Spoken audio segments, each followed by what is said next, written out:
بسم اللہ الرحمن الرحیم الحمدللہ رب العالمین والصلاة والسلام علی رسول الکریم الندوہ کی طرف سے تمام سننے والے کو السلام علیکم۔ آج یہ اتوار 12 ستمبر کی نشست ہے، اس میں کچھ سوال جو آئے ہیں ان کے جوابات انشاءاللہ مفتی صاحب سے سوال پوچھیں گے تو جوابات انشاءاللہ ملیں گے۔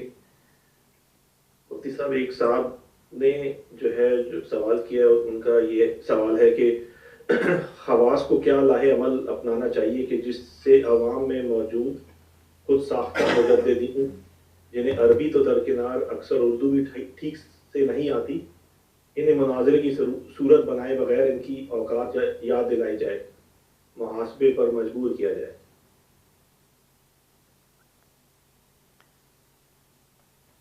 جناب والا، عرض یہ ہے کہ خواص جو ہوتے ہیں جن کو عربی بھی نہ آتی ہو اور خام خواہ دین میں دخل دینے کا شوق چرایا ہو اور لوگ ان کے فالوورز ہو گئے ہوں، تو لوگوں تک جو صحیح بات پہنچانے کا طریقہ ہے وہ یہ ہے کہ جس چیز پہ آپ کا اور ان کا اختلاف ہے، کسی خاص آدمی کا اور کسی جاہل کا، اس کی وجہ متعین ہونی چاہیے۔ یہ کوئی وجہ نہیں ہے کہ فلاں مولوی صاحب شراب پیتے ہیں اور انہوں نے کہا ہے کہ حضور اقدس صلی اللہ علیہ وسلم کا سفر معراج کا جو تھا وہ خواب نہیں تھی، حقیقت تھی۔ تو اب وہ جو بات اصل میں مولوی صاحب کہہ رہے ہیں کہ وہ معراج کا سفر ایک حقیقت ہے، خواب نہیں ہے، اس کو اس بنیاد پر رد نہیں کیا جا سکتا کہ وہ شراب پیتے۔ اس کی ایک اور مثال یوں سمجھ لیں، جیسے اہلیہ سے سخت لڑائی ہو جائے اور وہ چائے کا کپ لا کر رکھیں پورے غصے میں، اور پھر ساتھ یہ بھی بتا دیں کہ ذرا احتیاط کیجیے گا، چائے بہت گرم ہے۔ تو اب لڑائی کی وجہ سے یہ نہیں ہو سکتا کہ وہ چائے اپنے چہرے پہ سر پہ انڈیل لی جائے، کیونکہ اس سے تو گرم رہنا ہی ہے۔ تو سب سے پہلے وجہ کا تعین ہونا چاہیے کہ میرا اور کسی بھی آدمی کا اختلاف کیا ہے، اور اچھی طرح غور کر کے اس اختلاف کی حدود کے اندر ہی رہنا چاہیے۔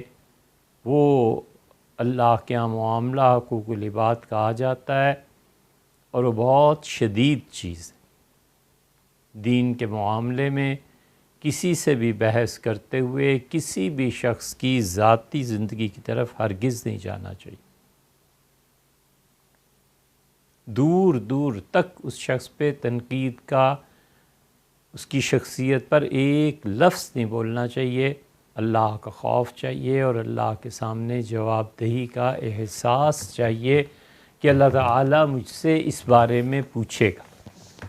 ہم سب کے لیے حضور اقدس صلی اللہ علیہ وسلم کا یہ طرز عمل بہت بڑی چیز ہے کہ ابھی صحابہ کرام رضی اللہ عنہم کو خندق میں جو زخم آئے تھے اور احد میں جو گھر گھر میں ماتم پڑا تھا مدینہ منورہ میں، ابھی وہ لوگ گھر پہنچے تھے، پھر انہیں گھر کیا راستے میں جا رہے تھے، پھر ابو سفیان کو یاد آیا کہ ارے ہم نے تو مدینہ فتح کر دیا تھا، پھر آگے کیوں نہیں چلے گئے؟ تو اللہ تعالیٰ نے خود کہا ہے کہ تم جو تھکن سے چور چور تھے، تم اٹھ کھڑے ہوئے، اور اللہ نے فرمایا پھر دوبارہ پیچھا کرنا ہے، اور تم گئے اور وہ لوگ لوٹ گئے۔ سورہ آل عمران میں یہ ساری چیزیں موجود ہیں۔ اس کے باوجود رسول اللہ صلی اللہ علیہ وسلم نے اس تازہ معرکہ اور حادثے کے باوجود کوئی صحابی رضی اللہ عنہ عمرے کے لیے مکہ مکرمہ کا سفر اختیار کر رہے تھے، تو ابو سفیان جو ان کے خون کا پیاسا تھا، حضور اقدس صلی اللہ علیہ وسلم نے انہیں تحائف بھجوائے۔ جنگ اپنی جگہ پہ وہ کفر اور اسلام ہے، اور تحائف ہدیہ ایک دوسرے کا لینا دینا، حضور اقدس صلی اللہ علیہ وسلم کا ان کے ساتھ داماد اور سسر کا رشتہ، یہ بھی تو کسی قابل تھا کہ نہیں تھا؟ اس لیے ابو سفیان کو رسول اللہ صلی اللہ علیہ وسلم کا تحائف کا بھجوانا یہ ہمیں سبق سکھاتا ہے کہ ہم اپنے مخالف کے بارے میں اس طرح نہ ہو جائیں کہ ہم اس کے ساتھ ظلم کریں۔ جو حقائق ہیں وہ اپنی جگہ پہ ہیں، وہ دین میں کسی ایسی چیز کو بیان کرتا ہے جو جھوٹ ہے، بس اس جھوٹ کی تردید کرنی چاہیے کہ یہ صاحب دین کے معاملے میں یہ جھوٹ بولتے ہیں، یہ چیز صحیح نہیں ہے۔ اب اس کے ساتھ یہ لگانا کہ ان کا ذاتی کردار کیا ہے کیا نہیں ہے، یہ بہت زیادتی کی بات ہے۔ ہر آدمی اس نقطے پہ پہنچ کے تو بالکل چپ ہونے کا مستحق ہے، خاموش ہو جانے کا، کہ حضور اقدس صلی اللہ علیہ وسلم نے فرمایا تم میں سے جس شخص کی قسمت میں تقدیر میں اللہ تعالیٰ نے بدکاری کا جتنا حصہ طے کر دیا ہے اسے مل کے رہے گا۔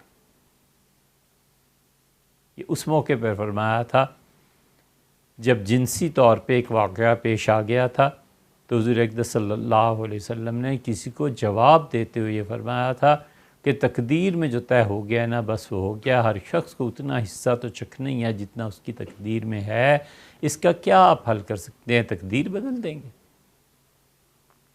کچھ بھی نہیں ہو سکتا سوائے اس کے کہ اللہ سے دعا مانگی جائے کہ خدایا اپنے اس فیصلے کو منسوخ فرما دیں، اور نہیں تو پھر یہ کیفیت خواب میں گزر جائے جس پہ کئی مرتبہ بات ہو چکی ہے۔ تو جو لوگ جس چیز میں رد کرنا چاہتے ہیں کسی بھی جاہل شخص کا یا کسی بھی ایسے آدمی کا جو خدا کے دین میں جھوٹ بولتا ہے، تو اس کی حد تک رہنا چاہیے۔ یہ پہلا اصول ہے، ہمیں قطعاً یہ زیب نہیں دیتا کہ ہم کہیں اس کے بیٹے یہ کرتے ہیں اور اس کی بیٹی فلاں جگہ اور فلاں اور فلاں۔ یہ اللہ کے یہاں سب جواب دینا پڑے گا۔ خدا کی کسی سے کوئی رشتہ داری نہیں ہے، اور وہ عنقریب میزان عدل قائم کرنے والا ہے۔ تو ایک تو یہ بات۔ دوسری بات یہ ہے کہ اپنے اس کوشش میں فریق مخالف کو رعایت دینی چاہیے۔ رعایت دینے کا مطلب یہ ہے کہ ممکن ہے جو وہ ترجمہ کر رہا ہے وہ ترجمہ نہیں، اس کی تشریح میں ایک لفظ کہہ رہا ہے۔ اب ایک آدمی ہے اور وہ کہتا ہے کہ تم نے حمد کا ترجمہ کہ تمام تعریف اللہ کے لیے ہے، یہاں تم نے حمد کا ترجمہ شکر سے کیسے کر دیا، لہٰذا تمہارا تو ترجمہ ہی ٹھیک نہیں ہے۔ تو جب عربی کی قدیم لغات اور ان چیزوں کو دیکھے گا، مفسرین کو اپنا مطالعہ خود وسیع کرے گا، پڑھے گا، تو اسے پتہ چلے گا کہ حمد سے کبھی کبھی مراد شکر بھی ہو جایا کرتی ہے، تو اس کو کریڈٹ جاتا ہے کہ اس نے شکر سے کر دیا تو کیا بات ہے، میری کم علمی تھی اور اس نے اپنی وسعت علمی سے کام کیا، مجھے اس پہ اعتراض نہیں کرنا چاہیے۔ اس لیے اپنے مخالفین کو ہمیشہ مہلت دینی چاہیے، اور ان کے حلقے میں کوئی آدمی ان پہ اثر انداز ہو سکتا ہے تو اس سے بات کرنی چاہیے کہ یہ چیز خیال ہے کہ غلط ہے، اس کی تشریح کر دیں، اس کی تعویل کر دیں۔ اس موقع پہ ہمیں دونوں ائمہ کے اصول کو ہمیشہ یاد رکھنا چاہیے۔ امام ابو حنیفہ رحمۃ اللہ علیہ جب فقہ سے پہلے جو ان کی زندگی ہے وہ یہ تھی کہ امام ابو حنیفہ رحمۃ اللہ علیہ اکثر بصرہ جایا کرتے تھے، اور بصرہ یا بصرہ میں وہ ان لوگوں سے بحث کرتے تھے جو لوگ عقیدے کے اختلاف میں مبتلا تھے، معتزلہ تھے، قدری تھے، خارجی تھے، تقدیر کا انکار کرنے والے تھے، معاذ اللہ معراج کا انکار کرنے والے تھے، بہت گمراہیاں تھیں۔ امام ابو حنیفہ رحمۃ اللہ علیہ عقیدے کے تحفظ کے لیے، اہل السنہ کے عقیدے کو تحریفات سے بچانے کے لیے ہمیشہ تشریف لے جاتے تھے، اور جو بھی آدمی گمراہ کن چیزیں بیان کر رہا ہوتا تھا اس کے سامنے جا کے چپ کر کے بیٹھ جاتے تھے، حتیٰ اتنی خاموشی کہ وہ بولتا تھا۔ تو حضرت سے کسی نے عرض کیا کہ حضرت یہ آپ خاموش بیٹھے رہتے ہیں کیوں؟ انہوں نے فرمایا میرے لیے یہ کب جائز ہے کہ میں کفر کے عقیدے بیان کروں؟ میں تو اپنے مخالف کو رعایت دیتا ہوں کہ ممکن ہے اس کا عقیدہ ہی یہ نہ ہو، تو میں کیوں خام خواہ اس پر الزام تراشی کا مرتکب ہوں؟ وہ جب عقیدہ بیان خود سے کرتا ہے تو اب مجھ پہ اس کا رد کرنا واجب ہو جاتا ہے، پھر میں بولتا ہوں ورنہ میں نہیں بولتا۔ امام صاحب رحمۃ اللہ علیہ کا ورع ہے، تقوی ہے، حالانکہ اللہ نے ان پہ جو فضل فرمایا تھا وہ بہت بڑی چیز تھی۔ امام صاحب رحمۃ اللہ علیہ کے متعلق سورہ جمعہ میں اس کی تفسیر کو آپ دیکھیں تو بڑے بڑے مفسرین قسمیں کھاتے ہیں اس بات پہ کہ اللہ تعالیٰ نے جو فرمایا ہے کہ کچھ لوگ دین میں اس کے بعد آئیں گے تو یہ لوگ امام ابو حنیفہ رحمۃ اللہ علیہ ان کے دوست ہیں، تو خدا نے رمز اور کنائے میں جہاں امام ابو حنیفہ رحمۃ اللہ جیسے آدمی کی ثقافت، بشارت، ان چیزوں کی خبر دی ہے، ان کے کیا کہنے۔ اس لیے کسی پہ بھی گمراہی کا الزام لگانے سے پہلے 100 بار سوچ لینا چاہیے کہ اگر اس کا عقیدہ قیامت میں یہ نہ نکلا، یا اسے کل کے اٹھ کے کہہ دیا اسی دنیا میں کہ بھئی یہ مجھ پہ جھوٹ بولتے ہو، میرا عقیدہ نہیں ہے، تو خیر منائے پھر اللہ کے ہاں اپنے اس الزام کی۔ یہ عقیدہ بہت نازک چیز ہے۔ ہمارے یہاں ایک مفتی صاحب فیصل آباد کے دشمنوں نے الزام لگایا کہ وہ سیدنا مسیح علیہ الصلوۃ والتسلیم کی دوبارہ آنے کے قائل نہیں ہیں۔ اتنا اصرار ہوا کہ اس ملک کے بہت سے مفتیوں نے کفر کا فتویٰ دے دیا۔ ظاہر ہے یہ فتوے ادھر ادھر آتے جاتے رہتے ہیں، تو بہت بڑی جگہ سے ایک چیز آئی کہ یہ تم بھی اس کو، تو ہم نے مفتی صاحب سے فون پہ بات کی۔ ہم نے کہا حضرت صرف یہ عرض کرنا ہے کہ حضرت مسیح علیہ الصلوۃ والتسلیم کے بارے میں آپ کا کیا عقیدہ؟ فرمانے لگے وہی عقیدہ ہے جو تمام اہل سنہ کا ہے، تمہارا میرا سب کا عقیدہ ہے کہ وہ قرب قیامت میں تشریف لائیں گے۔ ہم نے شکریہ ادا کیا اور فون بند کر دیا۔ اللہ کا شکر ہے ابھی چند دن پہلے بھی ایک ایسے ہی قضیہ ہوا تھا۔ ہم نے کہا میں اس کو نہیں مان سکتا جب تک کہ پوری تحقیق کے بعد خبر نہ پہنچے کہ یہ خبر واقعی درست ہے۔ تو کسی کے عقیدوں سے کھلواڑ کرنا اور کسی کو کفر کے فتوے کی زد میں لے آنا، یہ گمراہی کے فتوے میں چھوٹی چیز نہیں ہے۔ اور دوسری بات، وہ امام شافعی رحمۃ اللہ علیہ کے اصول پہ عمل کرنا چاہیے۔ امام شافعی رحمۃ اللہ نے فرمایا کہ میں نے ساری زندگی گمراہی اور ہدایت کے کسی مسئلے پہ کسی آدمی سے بحث نہیں کی، یہاں تک کہ جب تک کہ میرے دل کے اندر سے اس کے لیے دعا نہیں نکلی، کہ دوران مناظرہ، دوران بحث بھی میرے دل سے دعا نکلتی رہی کہ اللہ اگر میرا مخالف حق پہ ہے تو اللہ مجھے بھی اسی کے ساتھ پھیر دے۔ تو اس لیے تھوڑا ہی ہوتا تھا کہ دوسروں کو گمراہ ظاہر کر کے اپنا بہت زیادہ نام بلند کرنا ہے، یہ اخلاص چاہیے۔ اور ایک چیز یہ بھی یاد رکھنی چاہیے کہ کیا ہم اس اتھارٹی کو رکھتے ہیں کہ اسے گمراہ یا کافر قرار دیں؟ ہماری اتھارٹی ہے؟ کیا میں اس قابل ہوں؟ میرا علم اتنے بھروسے کا ہے، جو کچھ وہ کہتا ہے اس نظریے کے پہلے لوگ بھی ہوئے ہوں گے کہ نہیں ہوئے؟ اگر ہوئے ہیں تو ان کے زمانے میں ان کی گمراہی کا فتویٰ کس نے دیا ہے، کس نے نہیں دیا؟ صحیح بخاری میں احادیث آپ کو دکھائیں جن کے متعلق حافظ ابن حجر عسقلانی رحمۃ اللہ علیہ نے اپنی فتح الباری میں جو ان کے گمراہ کن عقائد تھے اس پہ بحث کی ہے، اور محدثین کہتے ہیں تھا یہ عقیدے میں گمراہ لیکن بولتا سچ تھا۔ مثلاً معتزلہ ہیں، خوارج ہیں، صحیح بخاری میں روایت آئی ہے، وہ راوی ہے، صحیح بخاری کا راوی ہے، امیر المومنین سیدنا علی رضی اللہ عنہ کی شہادت پر اس نے پورا اس پہ قصیدہ لکھا ہے کہ میرے دوست تو نے ایسا اچھا کام کیا ہے کہ اللہ خوش ہو گیا ہے کہ تو نے امیر المومنین کو شہید کیا ہے، تو نے علی کو شہید کیا۔ یہ گمراہی نہیں ہے تو اور کیا ہے؟ اور صحابی رسول اور خلیفہ راشد کے قتل کو روا رکھنا یہ کتنی بڑی گمراہی کی بات ہے۔ اس کے باوجود آدمی سچا تھا، انہوں نے کہا یہاں میں بحث سچ اور جھوٹ سے ہے، اس سے بحث نہیں ہے کہ باقی کیا عقیدہ تھا۔ کافر آدمی اگر یہ کہتا ہے کہ زمین نیچے ہے اور آسمان اوپر ہے تو کیا کفر کی وجہ سے اس حقیقت کو جھٹلا دیا جائے؟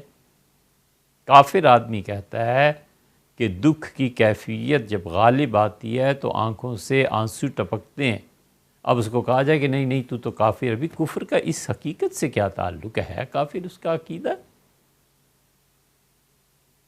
اس لیے اپنی حیثیت پر بھی غور کرنا چاہیے۔ اگر حیثیت ایسی نہیں ہے یا وہ سمجھتا ہے کہ میں ایسا نہیں ہوں تو پھر اس معاملے میں نہیں پڑھنا چاہیے۔ جہاں تک ہو سکے یہ گمراہ ہے اور یہ فلاں ہے یہ فلاں، یہ اس زمانے کے مفتیان کرام پر چھوڑ دینا چاہیے، انہیں پوچھنا چاہیے کہ حضرت یہ کیا چیز ہے۔ دو آدمیوں کے نام لیتے ہیں، ایک علامہ شامی رحمۃ اللہ علیہ کا اور ایک ابن نجیم رحمۃ اللہ علیہ کا۔ ان کی عمر کم ہوئی، ابن نجیم رحمۃ اللہ علیہ کی عمر ہوتی تو اللہ کی نشانیوں میں سے ایک ہوتے، اب اس پہ بھی جو علم ہے ان کا وہ کچھ تھوڑا ہے۔ ان دونوں نے قسم کھا کر لکھا ہے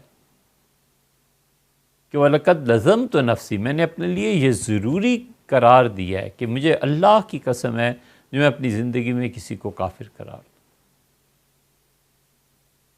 اتنا ڈرتے ہیں، اتنا ہٹتے اور بچتے ہیں۔ تو اس لیے اول تو اس کی ضرورت کیا ہے؟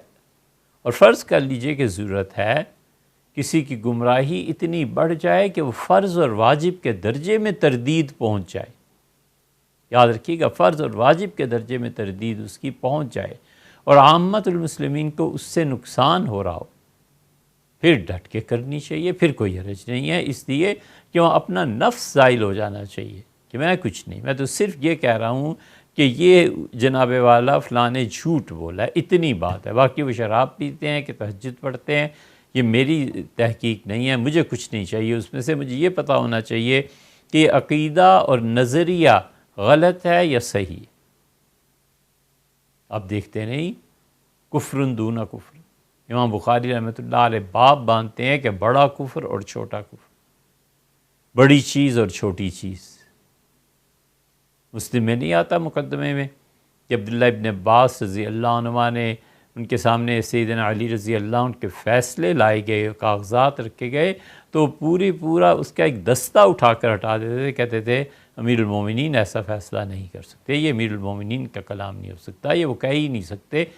تو اس لیے جب یہ فرض اور واجب کے درجے میں پہنچ جائے کہ ہم کسی شخص کی جہالت یا اس کی گمراہی کو بیان کریں تاکہ لوگ عامت الناس ان کا عقیدہ اہل السنہ کا قائم رہے، پھر ٹھیک ہے، لیکن اس میں بھی اپنے نفس کا جائزہ لیتے رہنا چاہیے کہ اس کے مکر بہت زیادہ ہیں، اس کے فریب بہت زیادہ ہیں، بیلنسڈ رہنا چاہیے کہ کہیں اللہ کے ہاں میں اس پہ پکڑا نہ جاؤں۔ ارشاد۔ جی مفتی صاحب، اس پہ ایک کلیریفیکیشن اگر تھوڑی سی یہ بھی ہو جائے کہ جیسے آج کل کے دور میں، انٹرنیٹ کے دور میں، اور پھر پرنٹنگ کی بھی سہولتیں موجود ہیں، ایک صاحب کے نام میں نے 30 سے اوپر پیپرز لکھے ہیں احادیث کے اوپر، اور اپنے عقائد بیان کیے ہیں احادیث کی روشنی میں۔ یہ انہوں نے اپنے ریسرچ پیپر میں احادیث بیان کیے ہیں اور اس میں انہوں نے اپنے عقائد اس کے اندر لکھے ہیں، تو وہ کس نے؟ عقائد ہیں، ایک صاحب نے لکھے ہیں، وہ آپ کو میں نے ایک صاحب نے، اچھا جی تو اس میں وہ اس کے اندر جو ان کی جو چیز جو اس میں صحیح نہیں ہے، وہ وہی چیز جو ہم نے پچھلے ہفتے بھی بات کی تھی، حضرت معاویہ رضی اللہ عنہ کو جو ہے وہ سمجھتے ہیں کہ حدیث کی روشنی میں جو ہے وہ صحیح نہیں تھے، وہ جو ہے، تو اس طرح کی جو جب احادیث آتی ہیں تو آج کی نئی جنریشن جو ہے ان کو کیا طرز عمل اختیار کرنا چاہیے کہ وہ ان کی بات نہ سنیں بلکہ کسی مستند عالم کی بات سنیں؟ اس نئی جنریشن کو آخر مشکل کیا پیش آ گئی ہے کہ سیدھا اٹھ کے کتاب و سنت پہ پہنچ جائیں،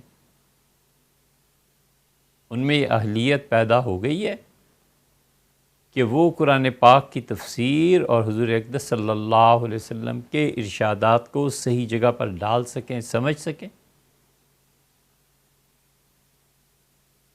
ابو داؤد میں روایت آتی ہے، صحیح احادیث میں آیا ہے، بہقی رحمۃ اللہ علیہ اپنی کتاب السنن میں لائے ہیں، حضور اقدس صلی اللہ علیہ وسلم نے فرمایا جب تم میں سے کوئی میت کو غسل دے تو خود بھی غسل کرے، اور تم میں سے جو میت کو اٹھائے، جنازہ اٹھائے تو اسے چاہیے وضو کرے، ومن ادخلہ فی قبرہ، اور جو میت کو قبر میں لٹائے دفن کرے اسے چاہیے وہ بھی وضو کرے۔ یہ صحیح حدیث ہے۔ اہل حدیث سمیت پوری امت میں کسی ایک نے بھی اس پہ عمل کیا ہے؟ ہم گنوائیں احادیث؟ ترمذی میں نہیں آتا حضور اقدس صلی اللہ علیہ وسلم نے 5 نمازیں ایک دن اکٹھی پڑھی؟ گنوائیں حدیثیں؟ خدا کا خوف چاہیے، ان میں اس کی اہلیت ہی نہیں ہے کہ حدیث کو سمجھ سکیں۔ بالکل صحیح احادیث ہم آپ کے سامنے رکھیں جس پہ فقہا نے عمل ہی نہیں کیا، صحابہ کرام رضی اللہ عنہ نے عمل نہیں کیا۔ اب یہ اٹھتے ہیں، اردو ترجمے دیکھتے ہیں، غلط سلط ترجمے ہوتے ہیں، پتہ کچھ ہوتا نہیں، اور یہ حدیث میں کہاں حدیث میں آیا؟ بھی ہمیں بھی تو کچھ سمجھاؤ، کہاں آیا ہے؟ امت ساری کی ساری جن مسائل پر، جن چیزوں پر عمل کرتی رہی ہے، اس پہ عمل کیوں نہیں ہوتا؟ اب اگر کوئی شخص وہ اہل مدینہ کا قول لے لے کہ رقص کی بعض صورتیں ان کے ہاں جائز ہیں، اور شراب کے متعلق حنفیوں کا قول لے لے، اور خواتین کے متعلق مالکیوں کا قول لے لے، اور اس ڈیٹیل میں چلا جائے کہ مالکیوں کے ہاں نکاح کے موقع پہ گواہ ضروری نہیں ہے، البتہ جب وہ بیوی بن جائے تو پھر اس کی تشہیر ضروری ہو جاتی ہے، تو اس دین کا بیڑا غرق نہیں ہوگا تو کیا ہوگا؟ ہر جگہ سے اس نے اپنے نفس کی سہولت کے لیے چیزیں چن لی نا۔ اور نئی نسل میں کتنے ایسے ہیں جو ان چیزوں کو پڑھتے ہیں؟ ہر وہ نصاب جس کو پڑھنے کے بعد پیسہ ملے، والدین بیچارے اپنی مجبوری سے پڑھاتے ہیں، کیا کریں؟ اور اولادیں وہ بھی پڑھتی ہیں۔ تو جس فیلڈ میں زندگی بسر کی ہے اس کے متعلق کچھ کہو وہ تو کوئی سنے، جو فیلڈ رہا ہی نہیں اور جس کے متعلق کچھ نئی نسل کو پتہ ہی نہیں ہے، انہیں چاہیے کہ حضور اقدس صلی اللہ علیہ وسلم کی تمام وہ تعلیمات جو انسانی اخلاقیات کے متعلق ہے وہ پڑھیں۔ انہیں چاہیے کہ زہد اور دنیا سے بے رغبتی ان چیزوں کو سیکھیں۔ ان کے کرنے کا کام یہ ہے، یہ اس زمانے میں ہمیشہ کرتے رہنے کا کام ہے، خاص طور پہ کہ وہ جہاں بھی منسلک ہیں اللہ سے بار بار دعا مانگتے رہیں کہ اللہ تجھ تک پہنچنا ہے، اور اللہ تیری عادت یہ ہے کہ تو بغیر اسباب کے نتائج نہیں دکھاتا، معجزے اور کرامت کو چھوڑ۔ تو اللہ نے تجھ تک پہنچنا ہے، اور ایک یہ انسان اس کو چوز کیا ہے، اس کا انتخاب کیا ہے، اللہ مجھے ہدایت کی جگہ پہ لے جا۔ یہ کام کرنے کے ایک چلہ لگائے، 10 آدمی ہیں، ادھر رجوع کروں، ادھر جاؤں، پوری عاقبت جس کی کوئی انتہا نہیں ہے وہ فیصلہ کرنا ہے، اور 40 دن پابندی سے ہم کہتے ہیں تم 2 نفل روز پڑھ کے اللہ سے دعا مانگا کرو، دیکھو پھر 41ویں دن کیا ہوتا ہے۔ یہ نہیں کرنا۔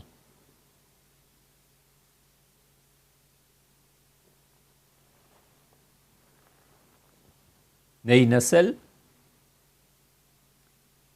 کس کو سنتی ہے اور سننے پہ عمل کیا کرتی ہے؟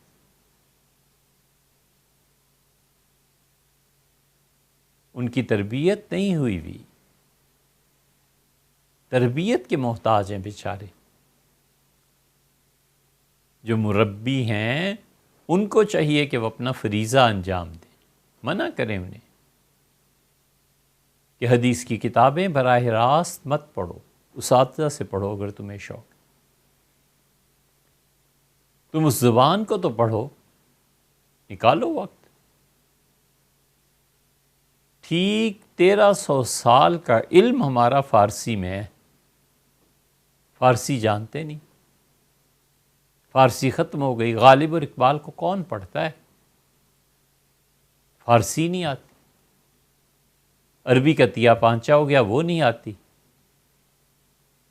حتیٰ کہ آگ لگتی بات کہوں، انگلش نہیں پڑھنا آتی. ایم اے انگلش ہے اور ایک اپلیکیشن نہیں لکھ سکتا. ہم کیوں ان حقائق سے منہ پھیرتے ہیں؟ ہم اپنے معاشرے میں حقائق کے ساتھ جئیں. لٹریچر کتنا پڑھا ہے؟ انگلش لٹریچر دو چار مصنفین کا نام لیں اور فلاسفہ کا، اور بٹھا لیں اپنے سامنے. شہر بھر میں ایک لڑکی اور ایک لڑکا ایسا نہیں مل سکتا جو ڈیبیٹ کا حق ادا کرے. معلوم ہو کہ دسترس ہے، کنٹرول ہے اس. تو جو کام کرنے کے ہیں وہ کریں. کردار کی بلندی، ہمت کی بلندی، زندگی کا مقصد متعین کرنا کہ میں نے یہ کام کرنا ہے، یہ چیزیں. وگرنہ حدیث میں تو اتنی چیزیں ہیں ولیعذ باللہ، خدا اپنی پناہ میں رکھے. ہم اگر بیان کرنا شروع کریں اور 1 گھنٹہ حدیث پہ بیان کریں کہ یہ حدیث میں آیا اور یہ حدیث میں آیا ہے، تو معاذ اللہ استغفر اللہ، سننے والے کفر کا ارتکاب کر کے اٹھیں. اس لیے کہ لوگ سیاق و سباق کے متعلق حدیث پڑھتے ہیں، انہیں پتہ ہی نہیں ہوتا کہ اس کی بیک گراؤنڈ کیا ہے. حضور اقدس صلی اللہ علیہ وسلم کا یہ فعل کیوں صادر ہوا تھا، انہوں نے کیا فرمایا تھا، راوی نے کس چیز کو کس سے. وہ ادراج کا واقعی اگر آپ کے ذہن میں ہو کہ رسول اللہ صلی اللہ علیہ وسلم نے کچھ کہا، راوی نے اپنے پاس سے کچھ اس کی تشریح کر دی، سننے والے تیسرے آدمی نے سمجھا کہ ساری حدیث یہ ایسے نہیں ہے.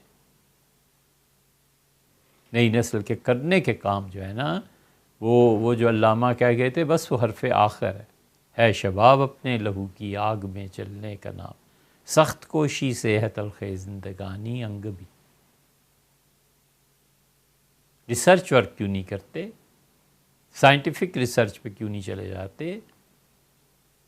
لائیں کوئی ایسی چیزیں مارکیٹ میں کہ مسلمان فخر سے سر بلند کر کے کہے کہ یہ وہ نیا علم ہے جس سے ہم نے دنیا کو روشناس کرایا، یہ وہ نئی چیز ہے جس نے میڈیکل میں بوسٹ دیا ہے، یہ وہ چیز ہے جو سائنٹسٹ کو تسلیم کرنی چاہیے کہ یہ ہماری تھیوری ہے.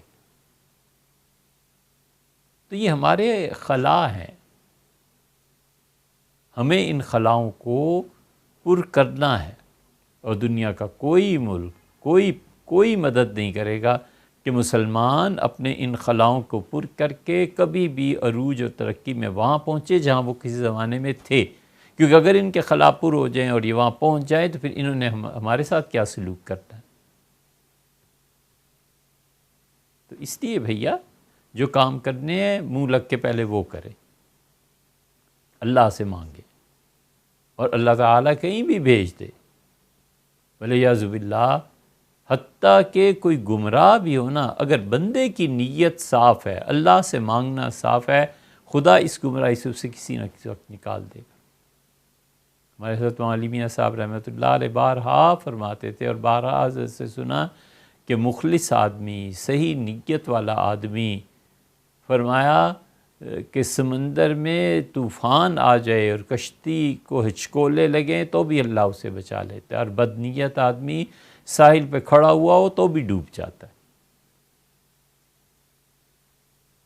خیر ان کی باتیں تو اب تک نہیں سمجھ میں آتی، وہ تو بہت بڑے مقام کے مالک تھے، مگر کچھ خیال آتا ہے کہ نیت کی درستگی، مسلسل محنت، تقوی، یہ چیزیں کہاں ہیں.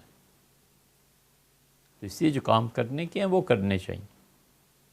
ٹارگٹ متعین ہونا چاہیے، زندگی میں یہ کام کرنا ہے. ہمارے حضرت فرماتے رحمۃ اللہ علیہ کہ طالب علم کو پڑھائی کے دوران مسجد یا اپنی کتاب کے علاوہ کوئی تیسری چیز نظر آئے تو جوتا مارنا چاہیے. اور فرمائیے. مفتی صاحب ایک سوال حکمت عملی کے اوپر ہے کہ جو مذہبی قیادت جو ہے ان کی جو بھی سیاسی حکمت عملی ہوتی ہے، کیا وہ شریعت کا پارٹ ہے؟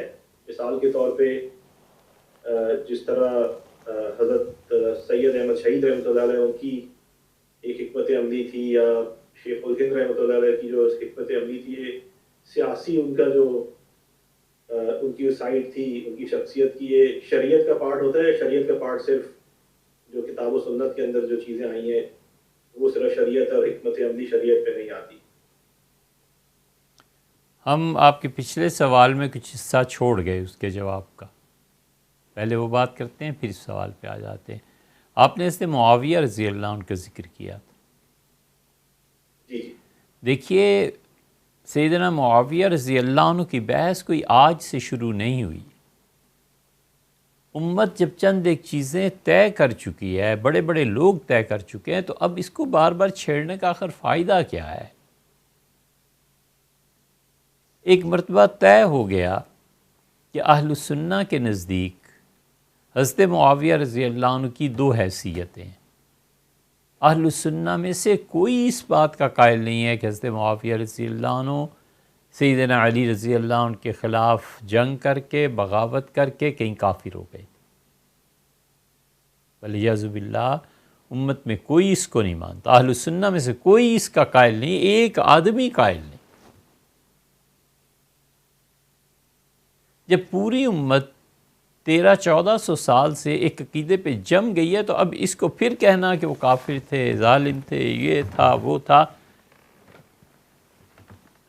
پھر ان کی حیثیت دوسری آ جاتی ہے کہ جب سیدنا علی امیر المومنین رضی اللہ عنہ نہیں رہے تو مولا رضی اللہ عنہ کے بعد پھر حضرت معاویہ رضی اللہ عنہ کی پوزیشن کیا ہو گئی تھی. ان سے پہلے تو چلیے وہ بغاوت تھی، سب کچھ تھا، لیکن ان کے بعد ان کی حیثیت اس باغی کی نہیں رہی تھی جس پہ اب لوگ پھر زور دینے لگے.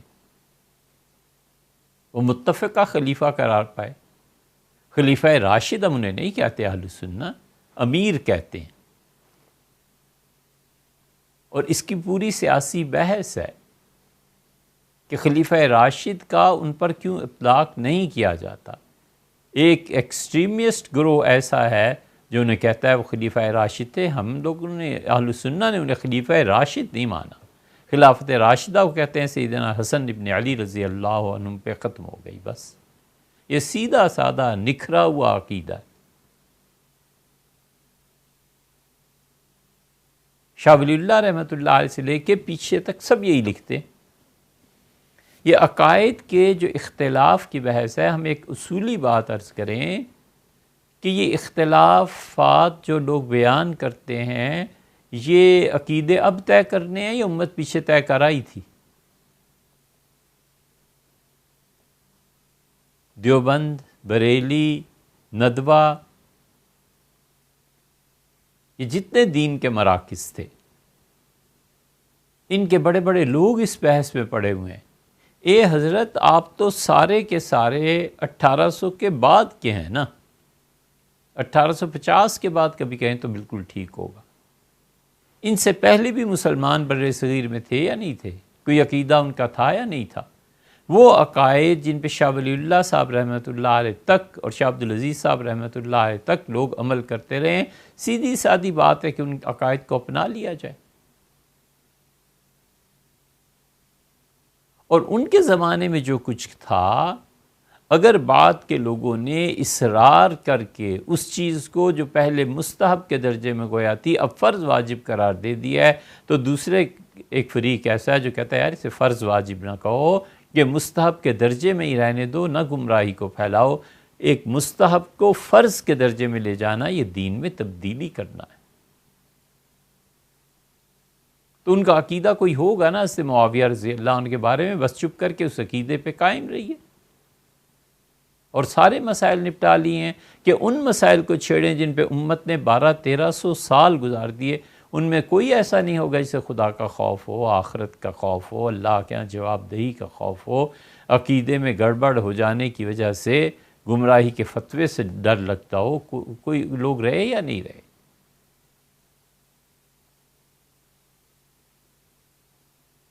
ایک ہمارے محترم ایک دوست تشریف لائے، انہوں نے بڑے زور و شور سے اس بات کو کہا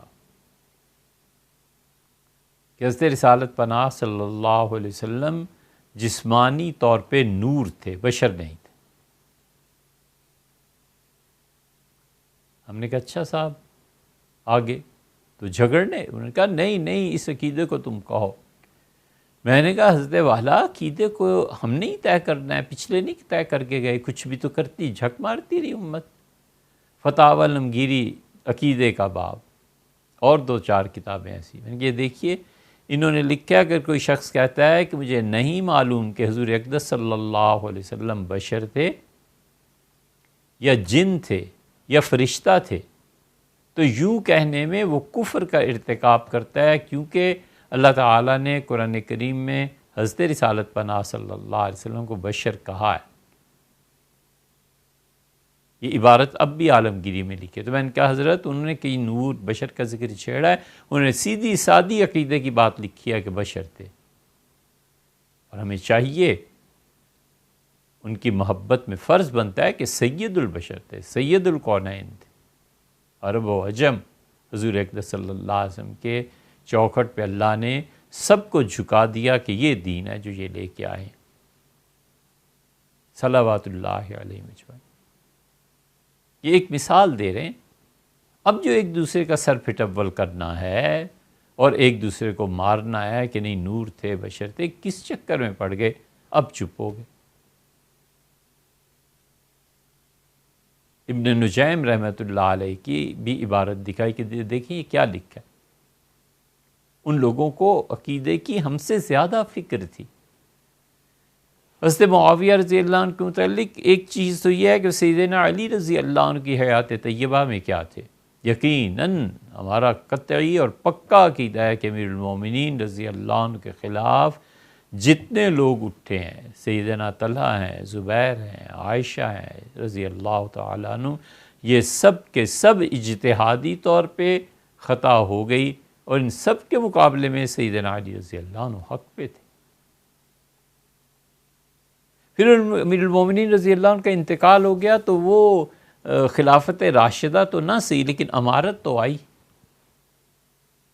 اہل سنہ نے یہ طے کر گئے ہیں سارے کہ سیدنا حسن رضی اللہ عنہ نے جب ان کی بیعت کر لی تھی تو بس پھر معاملہ ختم ہو گیا۔ 20 سال وہ رہے ہیں اور بڑے بڑے صحابہ رضی اللہ عنہ زندہ تھے، کسی نے حضرت معاویہ رضی اللہ عنہ کے خلاف بغاوت اٹھنا کوئی چیز یہ سوچی تھی؟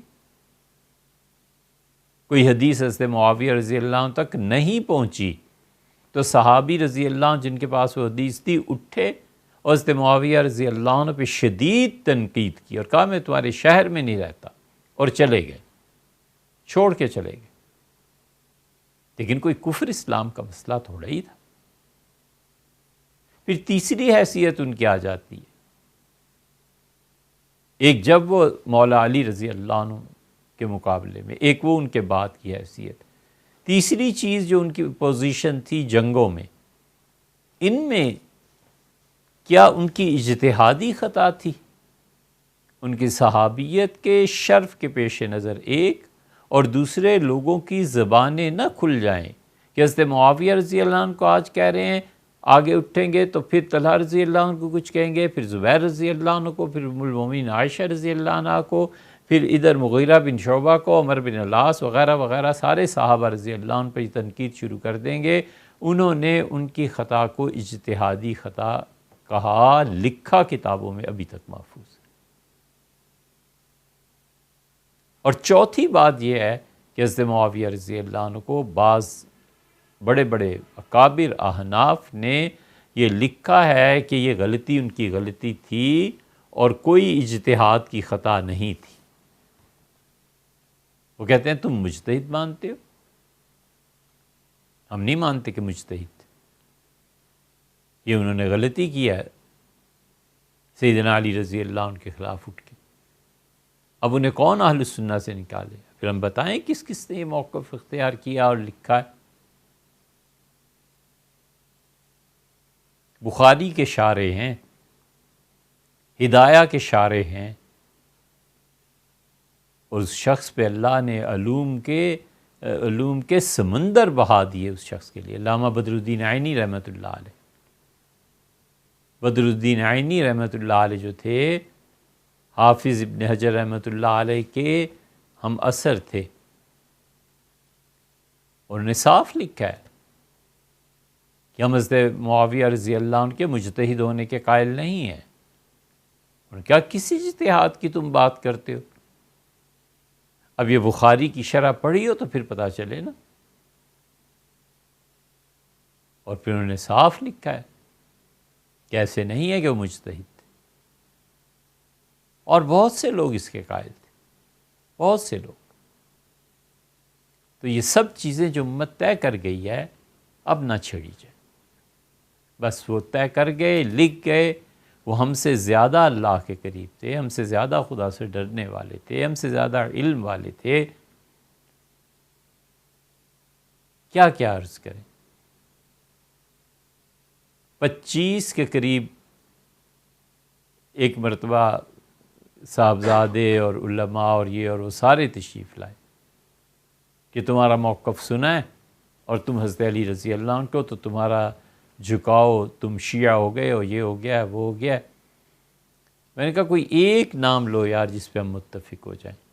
وہ اللہ کی شان حضرت شاہ عبدالعزیز صاحب رحمۃ اللہ کا نام انہوں نے لیا. ان کے شاہ عبدالعزیز صاحب نے جو لکھا ہے، میں نے کہا آپ نے کس سے سنا ہے؟ انہوں نے کہا فلاں جو ہمارے بانی تھے نا سپاہ کے، وہ بہت تعریف کرتے تھے شاہ عبدالعزیز صاحب رحمۃ اللہ علیہ. ہم نے کہا بالکل ٹھیک ہے، شاہ صاحب نے جو لکھا ہے اس پہ ٹھیک پابندی. ان نے کہا ہاں ہاں. ہم نے تحفہ اثنا شرعیہ منگوائی اور سامنے رکھ دیا. ہم نے کہا یہ دیکھیں حضرت کی ہے، اسے پڑھو. مر کے اللہ کو جان دینی ہے. ان 25 کے قریب ان میں سے فارسی عبارت کوئی نہیں پڑھ سکا. عربی اچھی جانتے تھے بعض، یہ فارسی نہیں پڑھ سکے. کیوں؟ اس سے کہ فارسی پڑھی نہیں.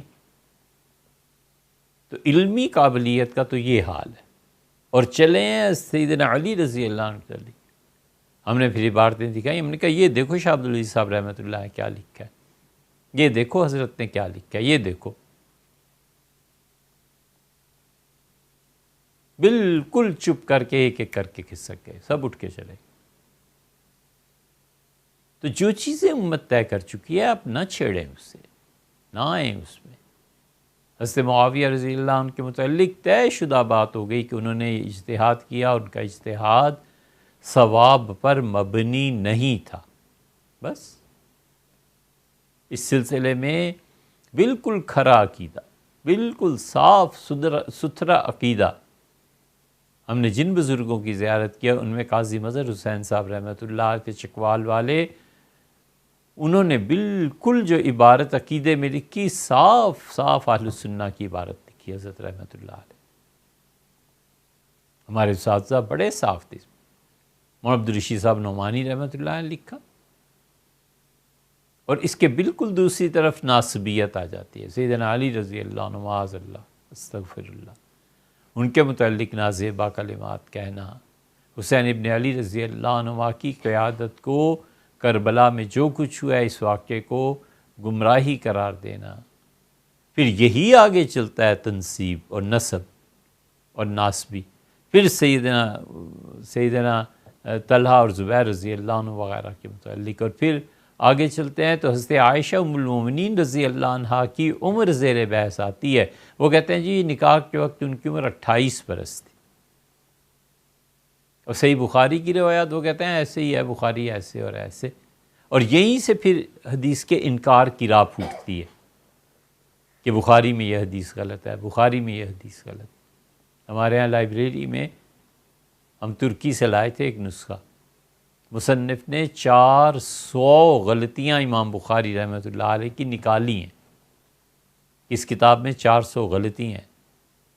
تو اب ان کو بیان کر کے کل یہ کہنا شروع کر دیں کہ حدیث پہ اعتماد نہیں، معاذ اللہ. یہ دین کو کھلواڑ بنانا ہے، اللہ کا خوف نہیں ہے. جو طے کر گئے بڑے بس کافی ہے. اختلافات اس کے بعد کے ہیں، 1850 کے بھی بعد کے ہیں. اس سے پہلے کے جو لوگ تھے ان کا جو دین مسلک مذہب تھا بس ٹھیک تھا، اسی پہ قائم رہنا چاہیے. اب آپ فرمائیے اگلا سوال.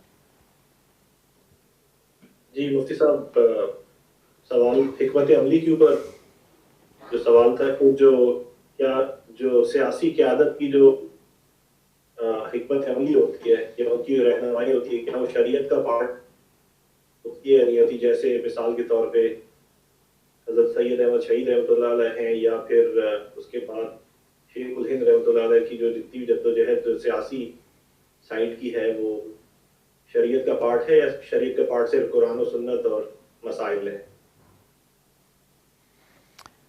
جتنی بھی مذہبی قیادت ہوتی ہے اور وہ پھر سیاست میں چلے جاتے ہیں تو جو بہتر سے بہتر چیز انہیں نظر آتی ہے وہ اس کو اختیار کرتے ہیں۔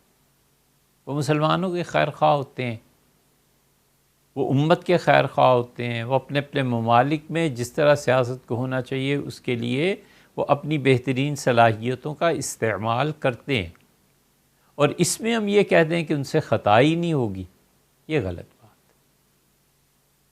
یہ عقیدہ سرے سے ہمارا ہے ہی نہیں۔ ہم حضور اقدس صلی اللہ علیہ وسلم کو اللہ کا آخری نبی، آخری رسول اور آخری معصوم مانتے ہیں، بس۔ عقائد کی کتابوں میں یہ طے ہے۔ ہمارا اور اہل تشیع کا اختلاف کیا ہے؟ مسئلہ امامت پہ ہم دونوں متفق ہیں۔ ہم کہتے ہیں ہر زمانے میں امام المسلمین ہونا چاہیے۔ اہل تشیع بھی یہی کہتے ہیں کہ ہر زمانے میں امام المسلمین ہونا چاہیے، لیکن حضرت حسن عسکری رحمۃ اللہ علیہ امام غائب وہ تشریف لے گئے، اس کے بعد اب جتنے بھی آئیں گے سب نائب ہیں، حتیٰ کہ حضرت مہدی علیہ الصلوۃ والتسلیم خود تشریف لے آئیں۔ نفس امامت پہ ہم سب متفق ہیں۔ آگے اختلافات کیا ہیں؟ آگے اختلاف یہ ہے کہ وہ کہتے ہیں ائمہ معصوم ہوتے ہیں، ان پہ وحی بھی آتی ہے اور ان پہ احکامات بھی آتے ہیں۔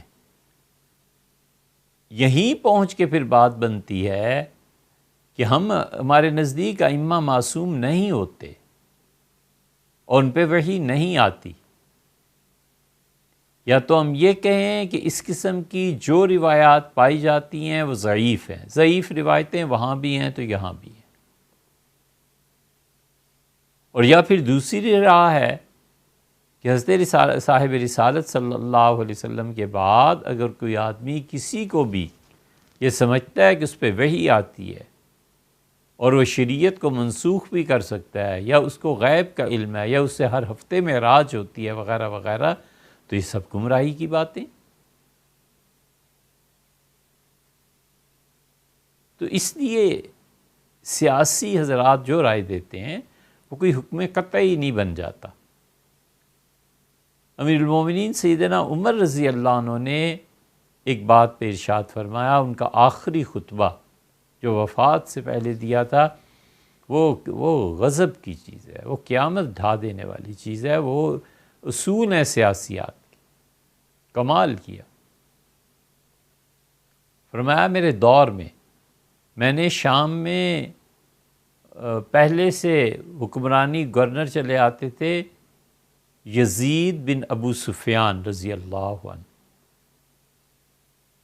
اور ان کے بعد میں نے یزید کی بجائے ان کے دوسرے بھائی ان کے انتقال پر معاویہ رضی اللہ عنہ کو مقرر کر دیا، اور یہ پورا شام، یہ پورے صوبے میں نے ان کے اختیار میں دے دیے۔ دو بھائیوں نے مسلسل یکے بعد دیگرے جو حکومت کی، یہ میری سیاسی تسامح ہے، یہ تسامح ہے، یہ نہیں ہونا چاہیے تھا۔